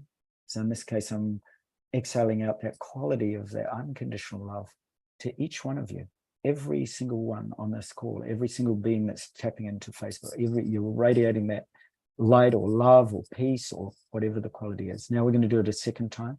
You're inhaling that same exquisite light of that boundless consciousness. As you breathe in, you fill your whole being, you're saturating your body with the light of that consciousness, into the crown, behind your eyes, down your throat, down your arms, into your palms, heart, navel, sacral root, right down and into your feet. Hold it in there for a moment, saturate right out to your skin now. Your skin's vibrating with it. And as you exhale, you're radiating that quality as if now not only the inner body, but the skin and around the skin is vibrating out to us this unconditional love or peace or equanimity or boundlessness or miracles or whatever it happens to be. Now the 3rd breath. Now you inhale the light of that consciousness for a 3rd time. So now you're really attuned to it. You're inhaling it. You hold your breath for a moment. Feel the power of that consciousness saturating your crown, right down, 3rd eye, throat, heart, down the arms, palms, down into the navel, down to the sacral root, down your legs into your feet. Hold it. And now radiate that out beyond your skin, beyond your room. So I've got a beautiful light of consciousness as it floods you, floods each one of us out to our families, out to our friends, out to our neighborhood. Keep going. Just let that breath of the light of that consciousness, whatever that is, unconditional love, peace, equanimity, it's flowing out into the world, beyond the world, into the stars, saturating every star system, every galaxy, every civilization, every dimension, every world, every parallel world, all past lives, all future lives, all bodhisattvas, all angelic beings, all of them are picking up your light. All of them are responding to your message of unconditional love or peace or equanimity or light. All of them are responding right now. So you might be filled with emotion. I've got little tears in my eyes because I can feel the light and the vibration, the beauty of each one of you simultaneously sharing that with me. So just rest in that vast silence, stillness, and spaciousness of the power of that quality that you've awakened through your light and through the assistance of the light of the consciousness of that civilization. And then slowly, so here's the litmus test. You're going to slowly open your eyes. And as you slowly open your eyes, place your hand on the part of where you feel that light radiating from. So mine's my heart, so I can kind of place. And with your eyes open, do exactly the same thing, because often bringing this into our world is where some of us stumble a little, because we want to bring this consciously in our connections with our family when we're speaking. So now you're going to bring that in with eyes open. So again, you're going to inhale the light of that consciousness. Hold it for a moment. Saturate your entire body, crown, third eye, throat, down your arms into your palms, heart, navel, sacral, root, down to your feet. Feel your whole body vibrating with that enlightened, awakened world consciousness, and then shine it out to each one of us, to the whole planet, to all worlds beyond all worlds, to the dream within the dream within the dream that touches all dreamers on every multidimensional level. And just rest in that now, in the limitless and the boundlessness of your unconditional love. So you are truly now radiating the awakened world to become the awakened cosmos. And you can feel it now. You're actually feeling, maybe you're receiving messages right now. I'd like you to just share in the chat by just doing that simple breath 3 times or 4 times. Now you can bring this breath anytime. And I suggest you do it first thing in the morning, last thing at night. When you sit in your car and you're about to drive somewhere, just stop and do that one breath. Just breathe in the light of that infinite consciousness that you now know. Saturate your body and radiate it out to the planet. Do it often and often and often and often. And people will ask you without you saying anything, what's happening? Where I feel this vibration. I was sitting, Ellen, I'll tell you a funny wee story. Ellen was asking me, what's the reaction, of these leaders? So I was sitting with a leader in Europe, and that particular person said, we sat down to a very lavish lunch in a beautiful palatial place, much like Scott's beautiful room. And that wonderful person said to me, I don't know what's happening, but I can feel this energy and it's present everywhere. And I don't feel it. But when I sat down for lunch with you, I feel it. Is that you? And I said, no, it's us. So us being the greater we. But so, Scott, I'm going to pass back to you on that note. Please, sending you love and gorgeousness and light through Scott's beautiful presence. I just feel absolutely honored and blessed to be here with Scott, with you and Ashima and Trish and Zenka and Ellen and everybody else. It's what a wonderful, wonderful opportunity to share in the awakened world. Well, thank you very much. That's a really powerful practice. And I encourage people, I'll put the recording of this video on Facebook into the chat box. You can save it. And we can go back and, go through that process again that Altair just took us through. John Martin has joined us. When I realized what was happening, honestly, we were talking about people who at a higher consciousness can just ask to see and choose to see, and they see the ships. Well, John Martin he's my hero. I mean, this man is at such a high level of consciousness, and we've hit him on the show many times. You've seen the videos of him playing guitar and looking at the ships. And so I frantically wrote to him, John, if you see this, come join us. And here he is. So welcome, John. I'm so glad to have you with us tonight. Thanks, Scott. I was outside interacting with our star family when I got your note. So it's such a pleasure to be here. And was deeply moved by the breath work. I've done that just naturally my whole life. I would breathe in positive thoughts and then breathe out negative thoughts. And I've always done that. But to bring in the star families is something that I will put into my daily practice. So thank you very much for that. John, I was just saying, John is a great example of what Altair was talking about, putting out the love frequency. He sees them, he photographs them, he interacts with them. You're going to love this, Altair. Go ahead, Scott. Sorry. Yeah, I didn't know if Altair and John have met before, but I'm John not. recorded what, hundreds of videos at this point. Would that be accurate, John? Individual, probably thousands, but I've got hundreds of compilations, and it's something we all can do. And I just felt compelled to share my story and the reality that we all can do it.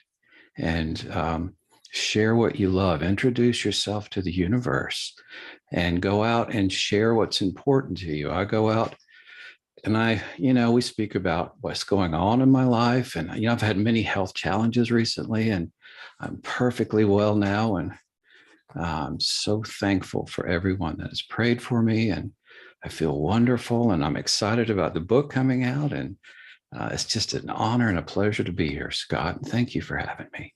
Well, absolutely. And Sean has been telling me about this book. He's been mentioning it on our show, and it's available.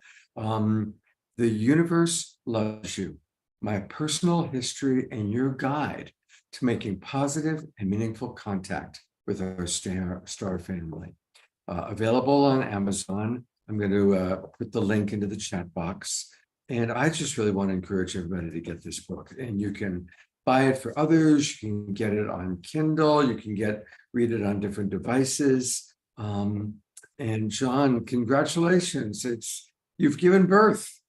Thank you, Scott. It's such a pleasure. And I kind of go through my own history on how I got to the point where I felt comfortable to interact with our star family. I had dinner with President Carter in Spain, and he spoke about UFOs, and I shared my experience with him. And I took that experience, which was so lovely, and then Close Encounters of the Third Kind, where music was used as a communication tool. And I decided to go out on my deck, and I started performing this classical music that I've played all my life. And at the same time, I wrapped the experience in love, and I sent it deep into the universe. And almost immediately, the craft started coming in, a beautiful purple plasma craft with a pink ring around the bottom third of the bell came over my home, and 4 beautiful craft came. And then the really big ones came, the cross and crescent metallic craft that came over my home. And I was about to try to take their picture. And in my mind, they said, please don't take our picture. We'll give you something you can take a picture of. And a few days later, a beautiful heart-shaped cloud appeared right where they were in my courtyard. And that's on the cover of my book. And so I go into all the details on those experiences and the many thousands that I've had since. And I encourage everybody to read it and integrate it and try for themselves, because it's a beautiful and lovely experience. And I think it can elevate mankind and take us to a more beautiful and balanced world. And that was the impetus for me to write the book. Thank you, John. And people are asking to see your videos, so we will do that before the end of the show. We will show some of John's videos. You can see the craft and hear him playing his beautiful music. Now, I also want to let everybody know that Zenka and Altair have put together Contact 250. I personally participated in Contact 100, but like the universe is expanding, our consciousness is expanding. This is the awakening world. We get bigger and bigger. So we are now going from Contact 100 to Contact 250. Zenka, tell us about it. Yeah, and yeah, maybe you can share a screen. So this is a chance where we straddle 2 weekends. So the first weekend, you get your birth chart and you look at what energies were present when you were born. So this is, again, like maybe you don't know to call in the Arcturians or the Palladians, right? So we help you do that. This is just lightnet.org. On the homepage, you'll be able to click through.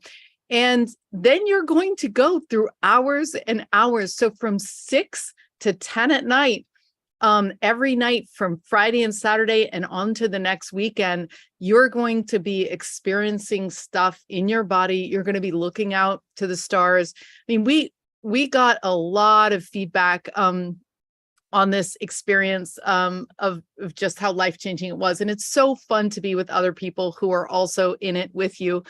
And so, yeah, you walk out with a lot of different tools, just like we just did right now that Altair did. And it's amazing. It is. I love doing it with you, Zenka. And John, I just wanted to say what an honor to meet you. I feel really blessed by your company here. So thank you. And to all John, thank you. It's a pleasure. Thank you for your great inspiring work. I look forward to learning much more about your work. It's so lovely to see you. Yeah, it's great to see you. So, and just a little bit about Contact 250, John, we'd love to have you in Sedona. So we are going to be doing it online, so anyone from around the world can get on. You'll have the archives forever, all the tools, but you can also come to Sedona. And Altair is going to be coming to Sedona. He's bringing a bunch of his amazing friends as well. So for that second weekend, you can experience it in Sedona with all of us together or online, but it's going to be quite the gathering, and I think we're going to get quite the results. So it will be fantastic. Put it in my channel. I'm going to do my. We're getting on echoes. So someone. So this. Oh, sorry, I muted you accidentally, Zenka. You got to unmute. Okay, I mean, we talk about the dream within a dream. We talk about healing people with 8 people, the power of 8. Can you imagine 250 people serenading our galactic friends at the same time? It gets pretty powerful. It gets pretty powerful. The energy really lifts you. It's really, yeah. So I just the date. Yeah, so it starts September 21st and it runs through September 29th. So yeah, so it's the end of September. Yep. There it is. And then there's the full schedule. For those of you watching on, I think it's something about Zenka. When I'm talking, we're getting an echo, so I muted you. So for those of you who are watching on Facebook, go to lightnet.org/Sedona 250. Lightnet.org/Sedona 250. And that's where you can get all of the details about this. It's going to be amazing. I just put in my calendar, I'm going to be there or do my very best to be there. I had such a great time when I was with Zenka for a week in March. So September is a great time of year to be in Sedona. The weather is perfect at that time. It's not too hot. It's beginning to cool off a little bit. We still might get the mid-afternoon thunderstorms, which are really cool. I want to go to Alan Steinfeld again. Alan, would you like to play that 3-minute clip of our friend, the whistleblower? Yes, well, there's 2 I can play. There's one with Gary Nolan, which was the first bombshell that went off in May, and he was preparing us for the next bombshell. So let me just pull that up. I wasn't sure you're going to call on me there. Wait 1 second. And Gary Nolan is a scientist. He's an immunologist. He works with people. He works with government looking at people's brains who have been contactees. So let's see. This is from the SALT talks, which was a big. You've seen this, right, Altair? This was a great moment in UFO history when this interviewer said to him, "I'm curious. Do you believe that extraterrestrial intelligence has visited planet Earth?" I think you can go a step further. It hasn't just visited, it's been here a long time and it's still here. And it has basically, people talk about the wow signal, looking for extraterrestrial intelligence. The wow signal is that people see it on an almost regular basis.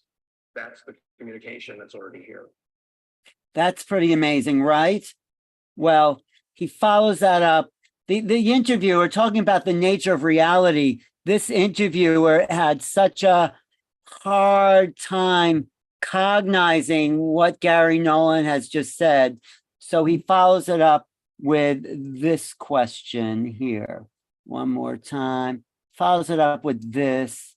Let me optimize sound. Sorry, it wasn't optimized last time. Okay, here it goes. Here it goes.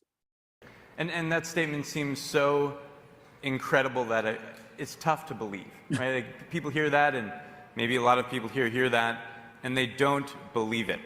Like this. And so I'm curious, if you had to assign a probability to that statement, that you believe extraterrestrial intelligence has visited this planet, what probability would you assign? 100%. And that's not just my opinion. I mean, look, the National Defense Appropriation Act, passed last year, signed by Biden in December. 30 pages of that is the establishment of an unidentified aerial phenomenon office, the establishment of looking into the harm that's happened to any of a number of the individuals, going back to 1945 and looking at the disinformation and misinformation that has been basically articulated over the decades. 12 US senators have signed on to a document that basically says we want the information. The establishment of an office, Arrow, in the Department of Defense, has 25 people working in it right now. And what's their goal? Collecting the information across all of the U.S. Department of Defense intelligence offices, and collation of that into a uniform format for the very first time, and provision of that then to Congress, the creation of a whistleblowers program specifically that allows people from within, who, I'm going to say this, who've been working on the reverse engineering programs, reverse engineering of objects, so that they can come in and break their oaths, but specifically just to talk to Congress and give that information in classified settings. And that the most recent one that happened was just last weekend, and it created quite a hornet's nest in Washington. Right. And do you want to see a little bit of that hornet's nest? Because that hornet's nest. Absolutely. This is really valuable. This is revelation. This is disclosure. This is what we've been waiting for. This guy, let me pull it up on my screen again. This guy, David Grush, he's an intelligence officer, and he blew the whistle really loud. Grush, let me see. Do you see that on your screen? Do you see that on your screen now? Yeah, although you've got to close some of your programs because there's a lot of blotching. Okay. So Okay. do you know how to do it as an advanced? How to show Yeah, you told me that last time. I could do that as an advance. What do I do? I go to screen Go share. to advanced. Go to screen share. advanced. Go to advanced. Okay.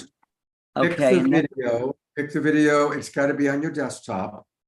Okay, it has to be on my desktop. Okay.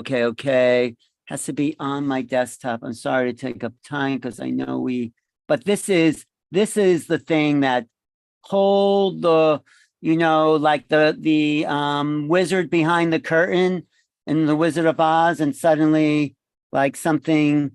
Let me just do it the other. It takes too long to do it that way. Let me just do it this way. And here, 1 second. Okay.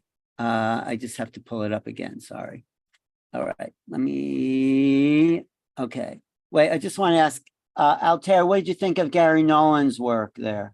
Yeah, I love Gary Nolan. He's been straight to the point every time that I've heard him. Because for those of you that don't know, Dr. Gary Nolan is the Stanford University School of Medicine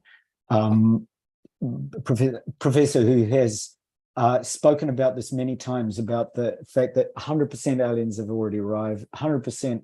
He speaks about those on the SALT connections and government disclosure, and with a lot of clarity. So exactly, it's been my experience too. The direct experiences I've had, like John, like Gary, like many of us here, have proven to me even 30 years ago when I had the first of those experiences, that to this day I've never seen the technologies that I witnessed, and those particular experiences, which were direct, were speaking to, much like John, the power of the communications that we have, and that we're being sent more and more and more direct examples of the fact that this is prevalent and 100% here and present on our planet. Yeah, I'm Prevalent 100%. Prevalent and covered up by those on the inside that don't want the public to know this.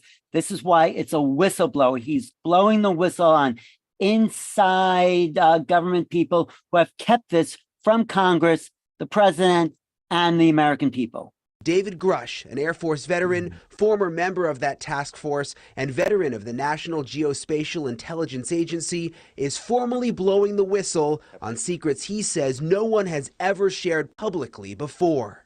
You are one of the most trusted former intelligence officials in the US defense and intelligence establishment. Yes, I was. You were trusted with the most intimate secrets. Yes. What conclusion did you come to at the end of your time on the UAP task force? The UAP task force was refused access to a broad crash retrieval program. When you say crash retrieval, what do you mean? These are retrieving non-human origin technical vehicles, call it spacecraft if you will, non-human, exotic origin vehicles that have either landed or crashed. We have spacecraft from another species. We do, yeah. How many? Quite a number. You're kidding. No.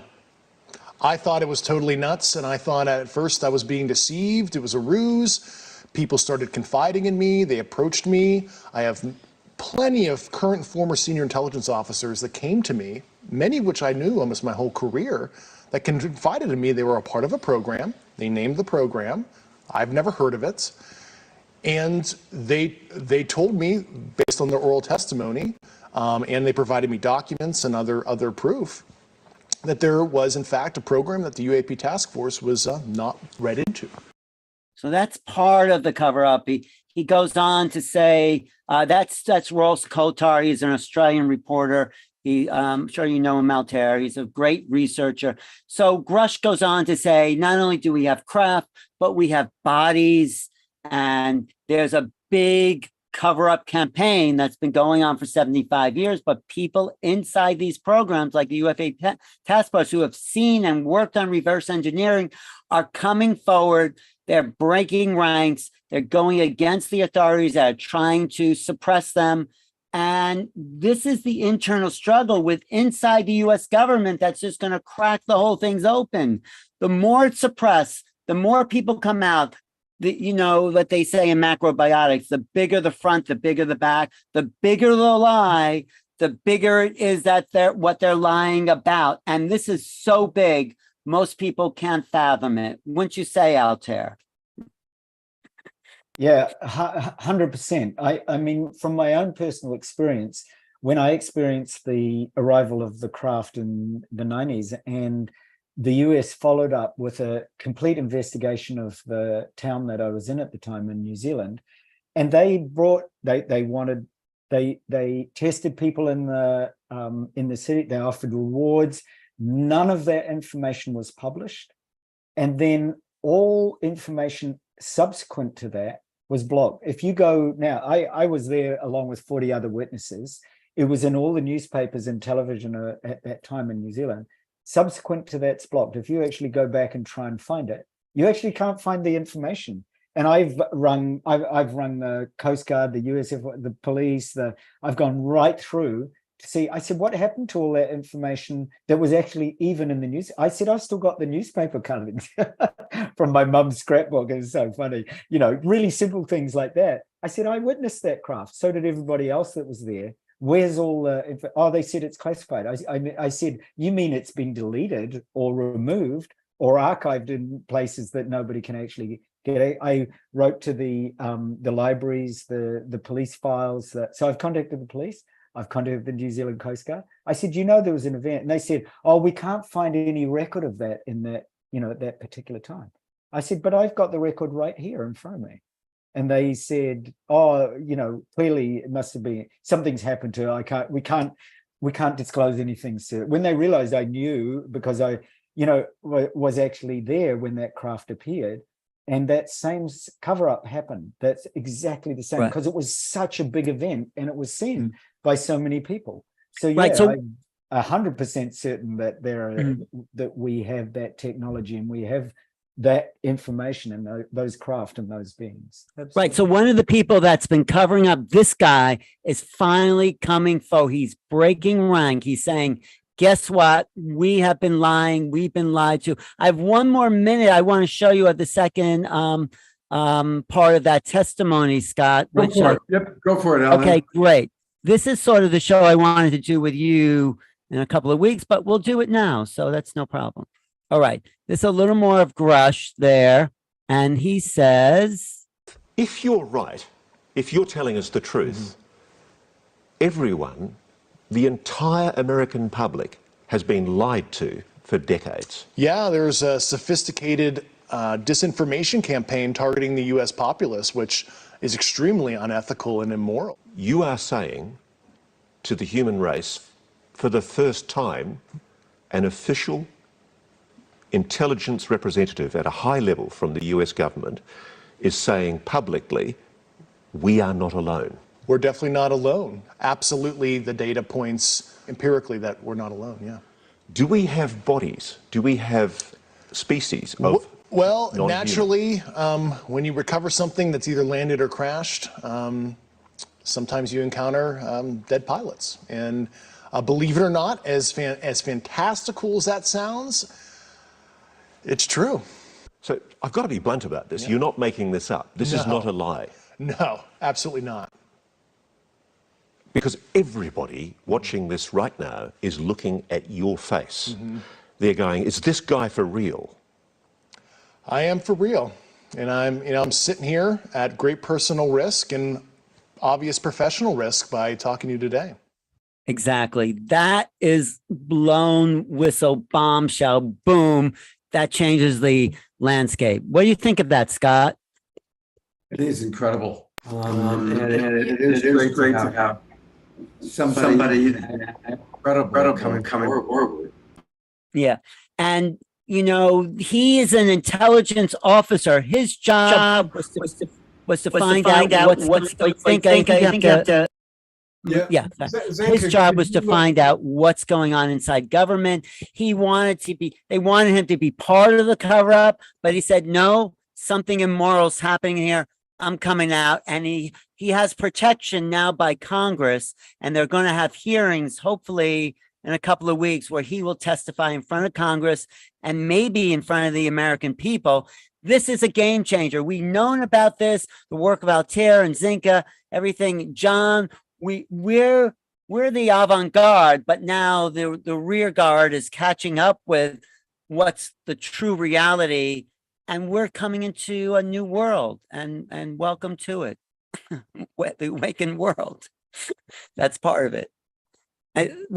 So Altair, what do you know about this guy, this intelligence officer? Yeah, so this is you notice he said that the interviewer said decades of information cover-up, decades. That's exactly what I experienced. Now, remember, my experience was back in the early 90s, and it's been covered up since then. It was such clear, documented evidence.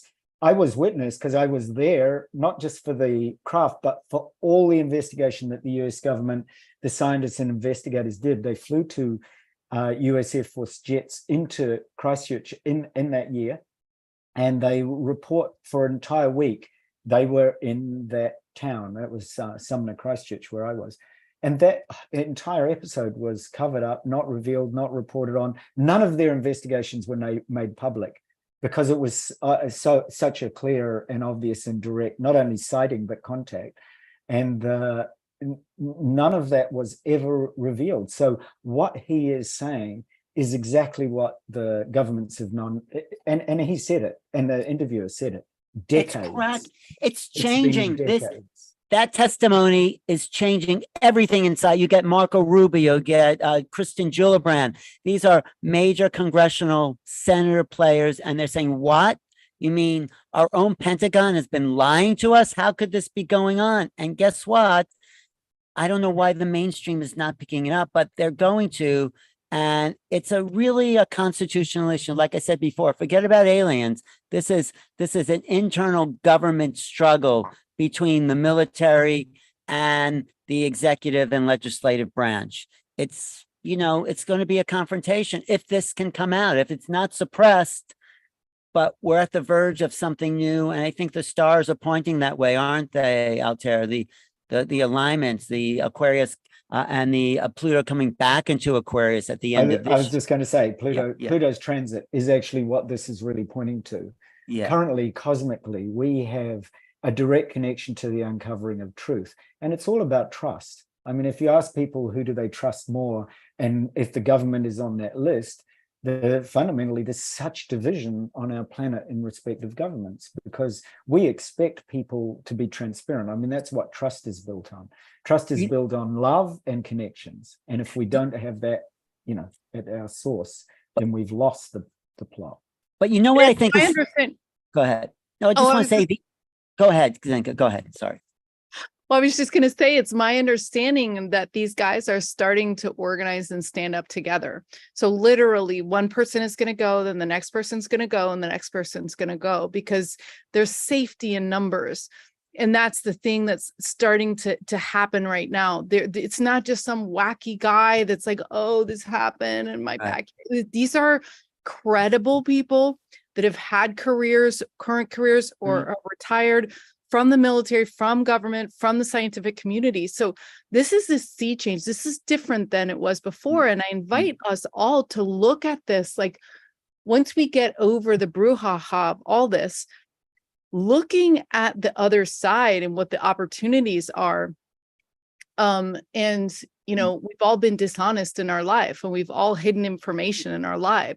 But the point is that when a US president or a president from Canada or from Europe or whatever acknowledges that they have been here, and they have been here for decades, then we start to get into the post-disclosure world. Right. And the post-disclosure world has a lot of cool things. Imagine if it was on the table that they've been here and are here. Imagine what kind of commerce, imagine what kind of cultural exchange, imagine what kind of technology is going to be happening. Imagine. And this is why a galactic renaissance is happening right now. And you guys are a part of it. Right. You guys are a part of it. I just want to say one more thing. I think it's happening now because the vibration is shifting, but I think our galactic community is saying, okay, game over. They're putting pressure on those inside the ET connection to the government, say either you tell them or we tell them. And they're kind of fudging, and there's these people coming forward, leaking through the dam of denials and saying, okay, it is time to join the galactic community. Game up. And that will change. As Zenka said, it is a renaissance that is coming. And it's great for everyone, maybe not the corporations who want to hold on to power, but 99% of the human race is saying, yes, it's time. We are part of a bigger world, a bigger reality. It is an awakening world, Scott. It's time. It's here. Absolutely. I want to give a brief historical context here. And I'm going to draw upon my experience. Many of you know, and some of you don't, that for many years, I made my living producing television that was nationally broadcast. And a lot of what I did was UFO oriented. There was a show called The Paranormal Borderline. It was a time series on UP. I was in charge of all the UFO stories. This was back in 1996, 1997. I had a big budget and traveled all over and did stories. And I'm just going to show one piece of that. There was a gentleman named Frank Kaufman, who was the head of the CDC, which was the forerunner to the CIA. And he was stationed in Roswell, New Mexico. Why? Because Roswell, New Mexico had the only atomic bomb squadron in the world. This is 1947.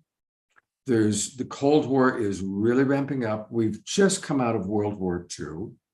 And the United States used the atomic bomb to end the war with Japan. And so atomic power and atomic bomb was an enormous advantage that the United States had. And there's a movie coming out in a few weeks called Oppenheimer, which is all about that, which is a whole other story. So Frank Kaufman is in charge of the whole security in Roswell because there were Russian spies trying to get in there, trying to find out whatever they could. And the only atomic bomb squadron was in Roswell. On July 2nd, 1947, there was a lightning strike, a UFO was hit, and it went down. And the first thought was it was a Russian spy plane. So Frank, along with other key people, went out there, and of course what they discovered was it was a UFO. There were 5 beings that had been on the craft. 4 of them had died, 1 of them survived. I was fortunate to do the interview with Frank Kaufman. This was our opening story for another show I worked on called Strange Universe. I'm sure many of you watched Strange Universe. This was our big opening night story. And it took 3 years of me corresponding with Frank before he was willing to tell his story. Now, the reason I'm bringing all this up is this.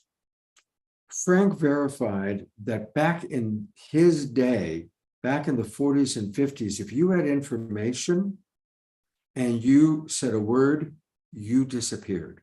And anybody you shared that information with disappeared, including your family. And so there was an incredible tight-knit secrecy. Then in the 70s, it began to relax a teeny bit. In the 80s, relaxed more.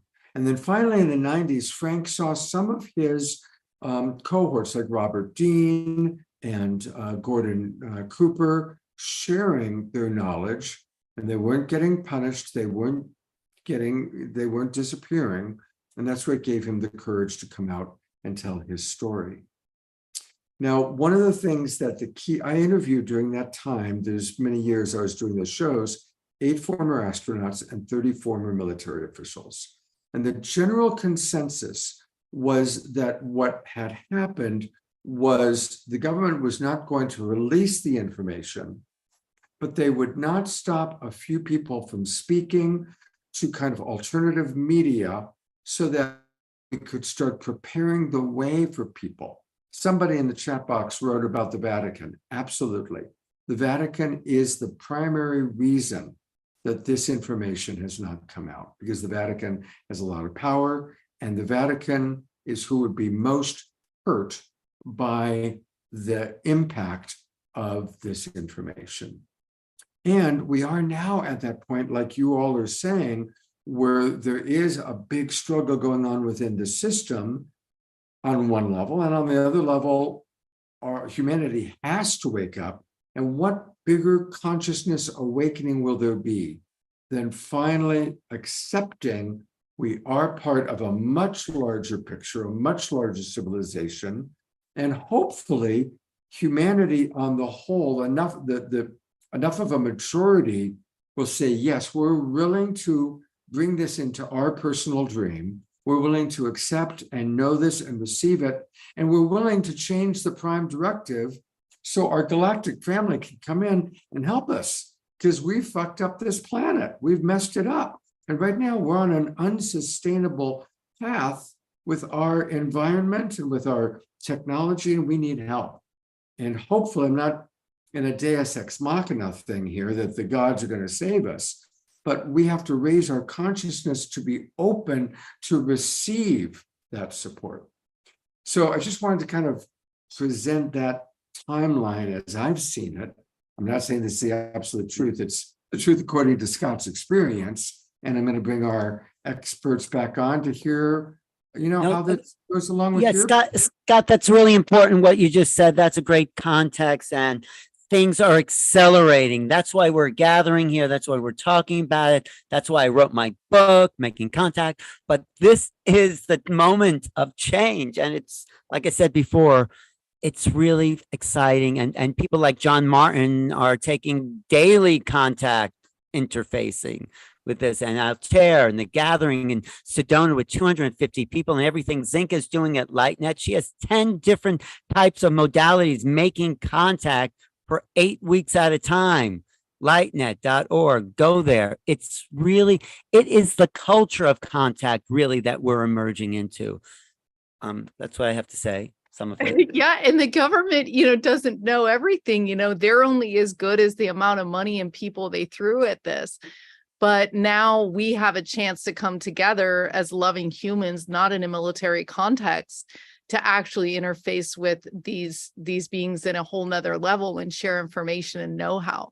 So, Altair shares a lot of information on how to do this, how to make contact, and you're going to share information that you have with all the other people and with what you learn from Altair. It's literally like a domino effect, because we're safer when we have that intelligence from the future, from these more evolved beings. Like, it's like having a professor friend that you get to talk to, or even if you don't even agree with these, them, you get to learn something. And so there's a learning curve that's happening, and it's such a gift to us. And you guys are so lucky, each and every one of you, to be able to experience this right now, because it's going to be very fun. I just want to say one thing. This is a people's movement. We cannot wait for government, just like Martin Luther King didn't wait for government to change the laws. It was up to the people. They didn't want to stop the Vietnam War until people took to the streets. Maybe we have to take to the streets, but these gatherings are just increasing the power of the people to come forward and petition government for our right to know the truth. So that's Altair. Alan, while you're here, because we do need to start wrapping up, what do you want people to know? What do you want to promote in terms of you, new realities? How can our audience support you? Well, thank you, Scott. So what am I doing? I'm doing probably another class of remote viewing by making contact with Zenka in October, I think is our next one, where we actually learn the basics of extending our minds into non-local realities. And then we're doing exactly what the government is doing right now. And that's documented. They're using remote viewing to contact ETs and the craft and go to distant planets like TRAPPIST-1 and see who's there. And we're getting incredible results, aren't we, Zenka? I mean, yeah, it's so fun. I mean, anybody can do this stuff, but it takes sitting yourself down with other people and a guy like Alan to walk you through it, and then having those repeated experiences. So, it's a lot funner to do this kind of research and this experiment with other people that are also down with trying it out. But I also say, get my book, which is a collection of essays by what people I call the best and brightest in the UFO research: Linda Moulton Howe, Whitley Strieber, Grant Cameron, John Mack. I have an unpublished essay by John Mack. Even though he's been gone for 20 years, what he left behind is still as important as it was 20 years ago. JJ and Desiree Hertog, who I'm touring the country with, talking about the interdimensional hypothesis. I just talked about that at Contact in the Desert. Maybe we'll get Altair at Contact in the Desert, Zenka. And I'm going to Sweden to lead, if there's people listening from Sweden, CE5, and talk about making contact, and then going to England for a Glastonbury Portal to Ascension conference, and then Egypt, but that's sold out. So anyway, that's some of what I'm doing. But when you follow, when you find your passion, like these doors open up, it's like, oh my God, this is like what I want to do, and I'm doing it. That's what Zenka Altair, we are following. The passion is the most exciting thing I could think of, devoting my energy to the transformation of human consciousness into a galactic awareness. I mean, it sounds like a science fiction movie, but it's the reality that we're going for. So anyway, that's what's happening. Ellen, when you're speaking like that, you remind me of the science fiction book Free Body Problem. And that is, what if you knew? So I'm just, to finish my part of this, I want you to appeal to your future selves, just as Zenka was saying. So all of you listening, connect with your future self, the future self of the awakened world, the future self of love. And if you connect with that future self, and that future self knows that you are an intergalactic citizen, that you are in connection with the entire cosmos. Imagine how that's going to shift this world right? And even if you look at basic things like our entire industries will shift within these next few years, because as it is revealed what everybody knows and has felt, because the feeling is that there's not going to be a whole group of people that's sitting here and really feeling into this. We all have the same feeling, right? So our future selves are all right now connecting with this dream within the dream within the dream, with the power of love of civilizations, not just Earth, but civilizations beyond our own. We know, and just like John's music, find a way, connect with your future self, ask your future self, how am I going to best serve? How am I going to best serve the planet? What's my frequency? And get to work on it. Compose music, connect with people, do remote viewing, do whatever it is that you need to do, that you feel called to be part of that evolution, because it's actually already here. Your future self, as I'm speaking, already knows this. You've got the tingling or the goosebumps or the feeling of that inner knowing that knows that love is universal, it's unconditional, and it's boundless. And it literally connects us with everything right across the cosmos. So speak to that part of you and be ready, because that part of each one of us that is boundless is actually already present, and it's speaking to you right now, and it's speaking to exactly the kind of frequencies that you want to evolve right now to be ready, to be prepared. So go and play that music on your roof and watch what happens. And So, everybody, let's all meet in Sedona, September 21 to September 29. I'm going to do my very best to be there, and let's all be there. Sedona is an amazing place. I spent 6 weeks there in February and March of this year. And it's a phenomenal community of people, led by Zenka. I mean, she's like the mayor of Sedona for like the cosmic tribe and family there. Let's all meet in Sedona at that time. And again, you can find out all about it by going to lightnet.org, and then just you'll find where you can click all about this event. And it's going to be amazing. Let's all be part of the Contact 250. Let's do it. Right. All right. We have 2 things left. We are going to have an Omashar song. We're also going to play a John Martin video. And Altair, you're in for a treat to watch this. It's really quite beautiful. I'm going to play some of it. I'm not going to play all of it, but this is, I just always, and I invite everybody to really drop into the vibration of John's work. Drop into the vibration of how he speaks to the beings, how he plays his guitar, the love in which he invites connection. May we all learn from John. Here we go.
anybody who wasn't able to read it because there was graphics as he was playing, he explains that he started with the idea of, can I play music and present positive energy and thoughts out to the universe and get a response?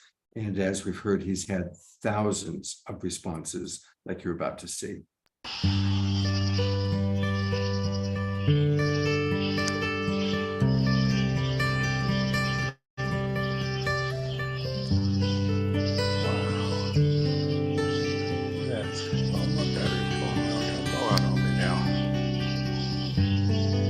That's amazing. That's wonderful. Thank you, friends. Thank you for coming to see me tonight.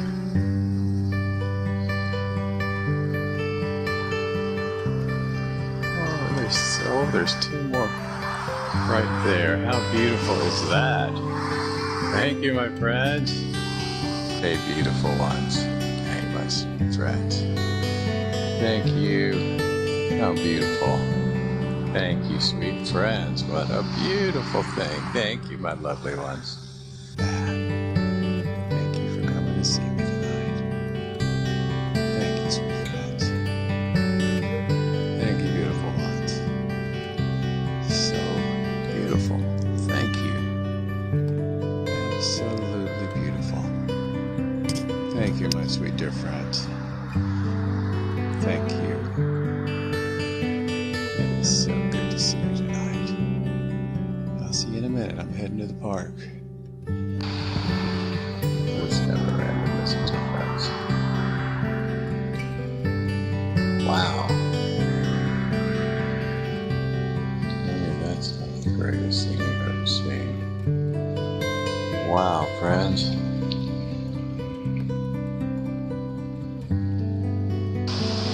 Love to see another big, beautiful ship.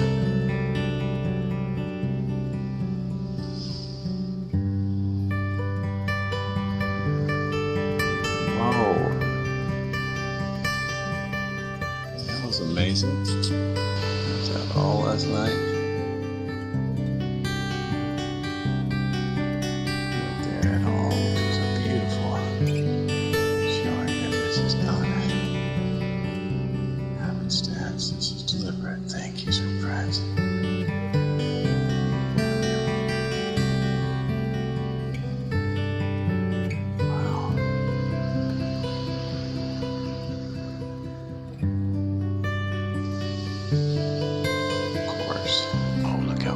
On this side of the clouds too.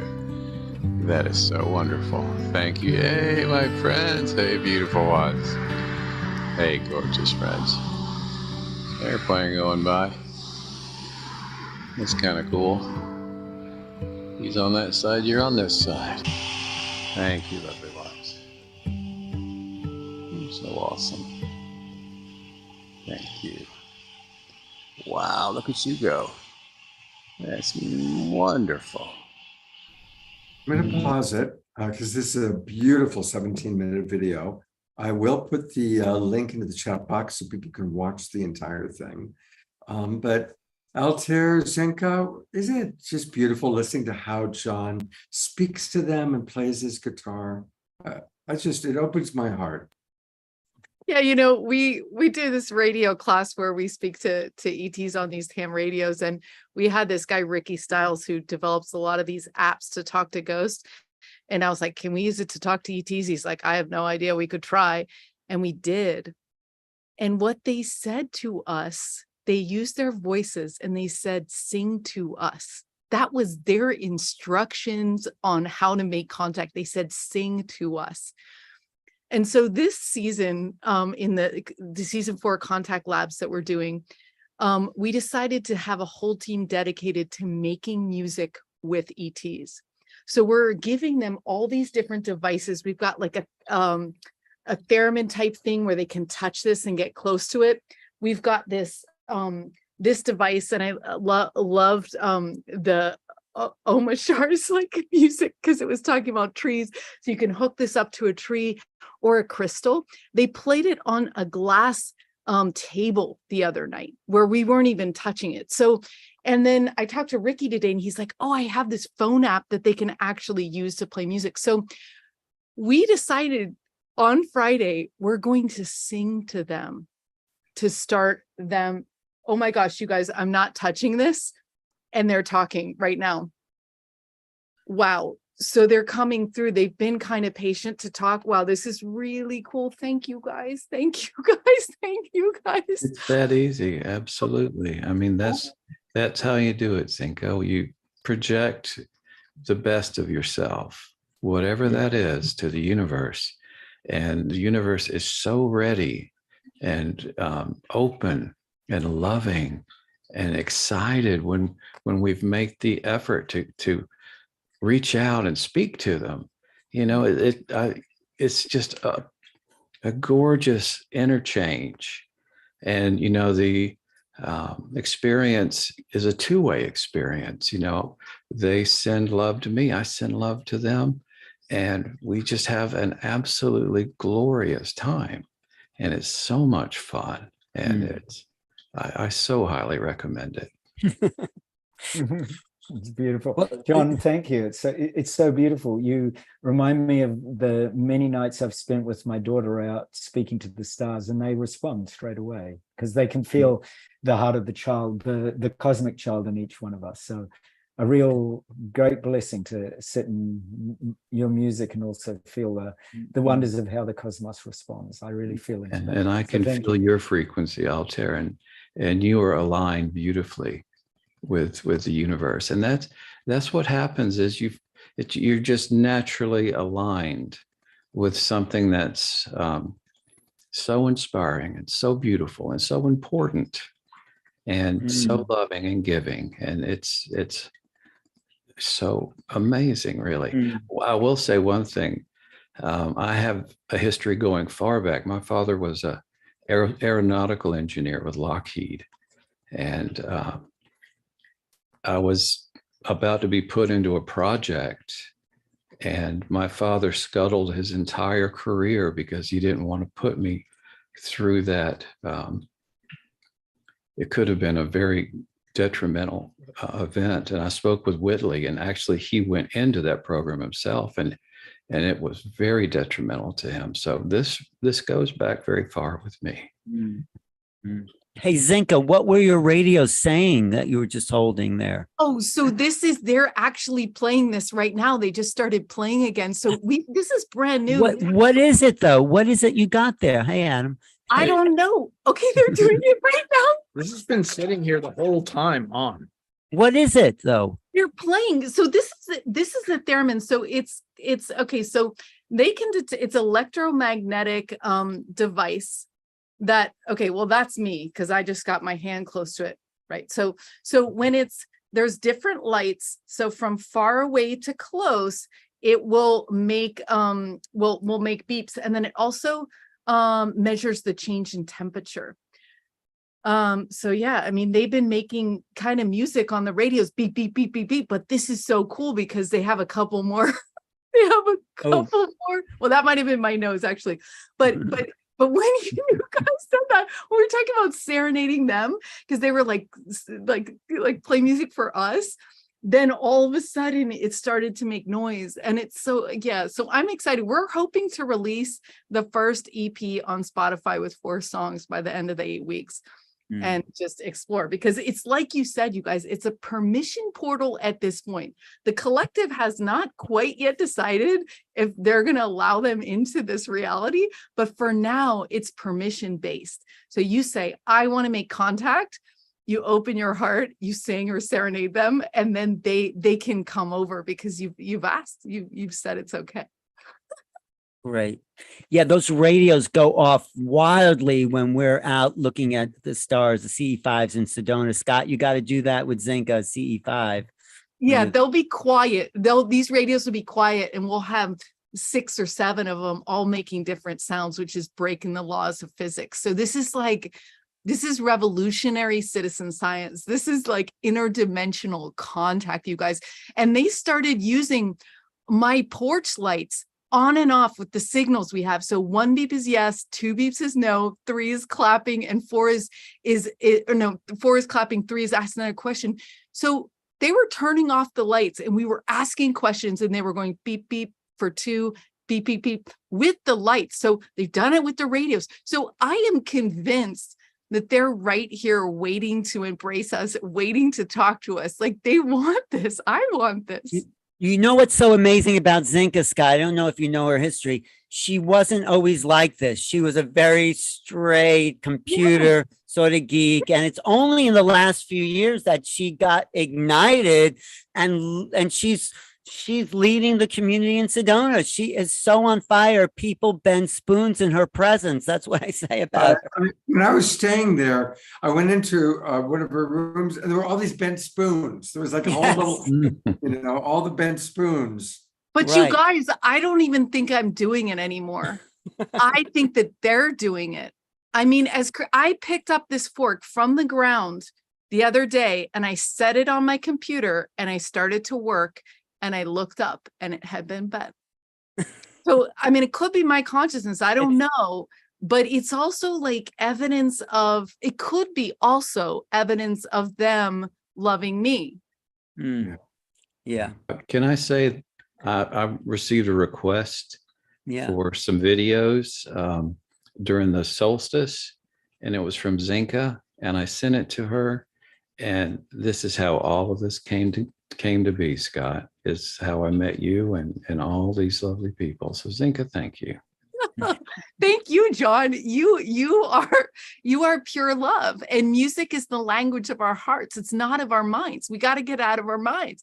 And so you are like a pure example, because when you see the ships, you're always like, hey, thank you so much. Like that's the energy. That's the energy that creates it. So I look up to you so much and honor you so much, John. Thanks for the work you're doing. Oh, it's such a pleasure, Zenka. Thank you. Great. It is a love fest here, Scott. Yes. It is a love fest. Only one way to end a love fest like this, and that is to go to Omar Shar. So I want to invite everybody to get ready to move and groove to the music, because this is how we integrate all the love and all the beauty. And really, please, let's all meet up in Sedona for Contact 250. Let's all buy John's book. Let's all support this amazing awakening world. Omar Shar, you know what? Just one moment before, and I can see you're still getting it together. Tomorrow night, people have been asking, I've put into the chat box a few times, and I'll put it again. There is a different Zoom room link. I've put it in the chat box. I'll put it in again, and I will email it to our subscribers. So again, to be part of tomorrow's very special edition of the Awakening World, definitely use the Zoom room link. What's happening, Scott? What's the theme of the show? It's, you're going to show. Yeah, I'm showing it. So, good. So we have a live event happening here in Ashland that I'm producing. The Twin Ray are going to do a satsang. Satsang means divine discourse in community. And so they're going to share some wisdom. Kristen Hoffman's going to play music. She's here in Ashland visiting. It's going to be a beautiful live event, and we're going to live stream it out tomorrow night from 6 p.m. till about 8:30. So I will put in the chat box the Zoom room link for tomorrow night only. I'll also email it to our subscribers. So anybody watching on Facebook, you can still go to globalpeacetribe.com, register. You'll get all the Zoom room links, including the one for tomorrow. So thank you. I want to kind of make clear on that. And Omar Shar, are you ready?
Yes, we are here and now, and it's past to leave the past behind. So take me by the hand, let us walk across the sacred land. I am you, though we seem to come from different skies. What is true is the light that shines right through your eyes.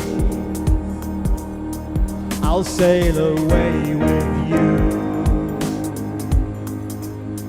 across the universe. I will fly on eagle's wings, and you know we'll cry with gratitude. Remember, you're always divinely connected. Our spirits, our bodies have been resurrected. The love in your hearts will lift you up, and I'll come along and fill your cup. I am you,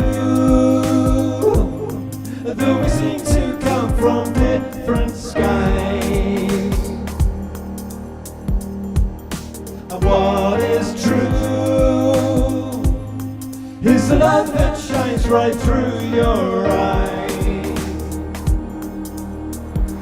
1,000 sunny days, it describes the joy I feel. I'd walk 1,000,000 miles, 'cause you know we'll see the truth revealed. Remember, you're always divinely connected. Our spirits, our bodies have been resurrected. The love in your hearts will lift you up, and I'll come along and fill your cup. I am you, though we seem to come from different skies. What is true is the light that shines right through your eyes.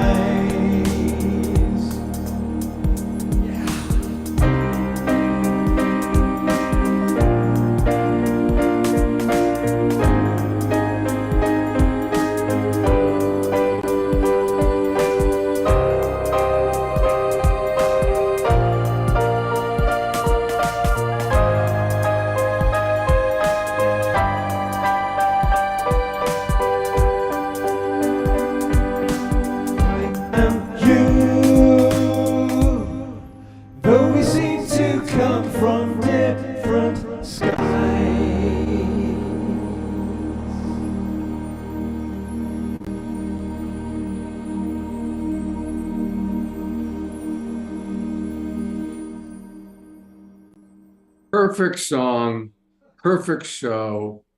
Everybody take this show, send it out to your friends. Let's light the world up with love and choosing. We are choosing contact. We are choosing connection. We are choosing an awakening world. And I am honored to share this with all of you. Altair, Zenka, Omashar, John Martin, and our beautiful audience. I love each and every one of you. Thank you so much for being with us. And take care, everybody. I will see you all tomorrow night as we bring the Twin Ray and Kristen Hoffman, who are amazing, together live. You can always drive up to Ashland, Oregon and be with us live. But for those of you who can make it to Ashland tomorrow, I will see you all online. Much love, everybody. See you tomorrow night.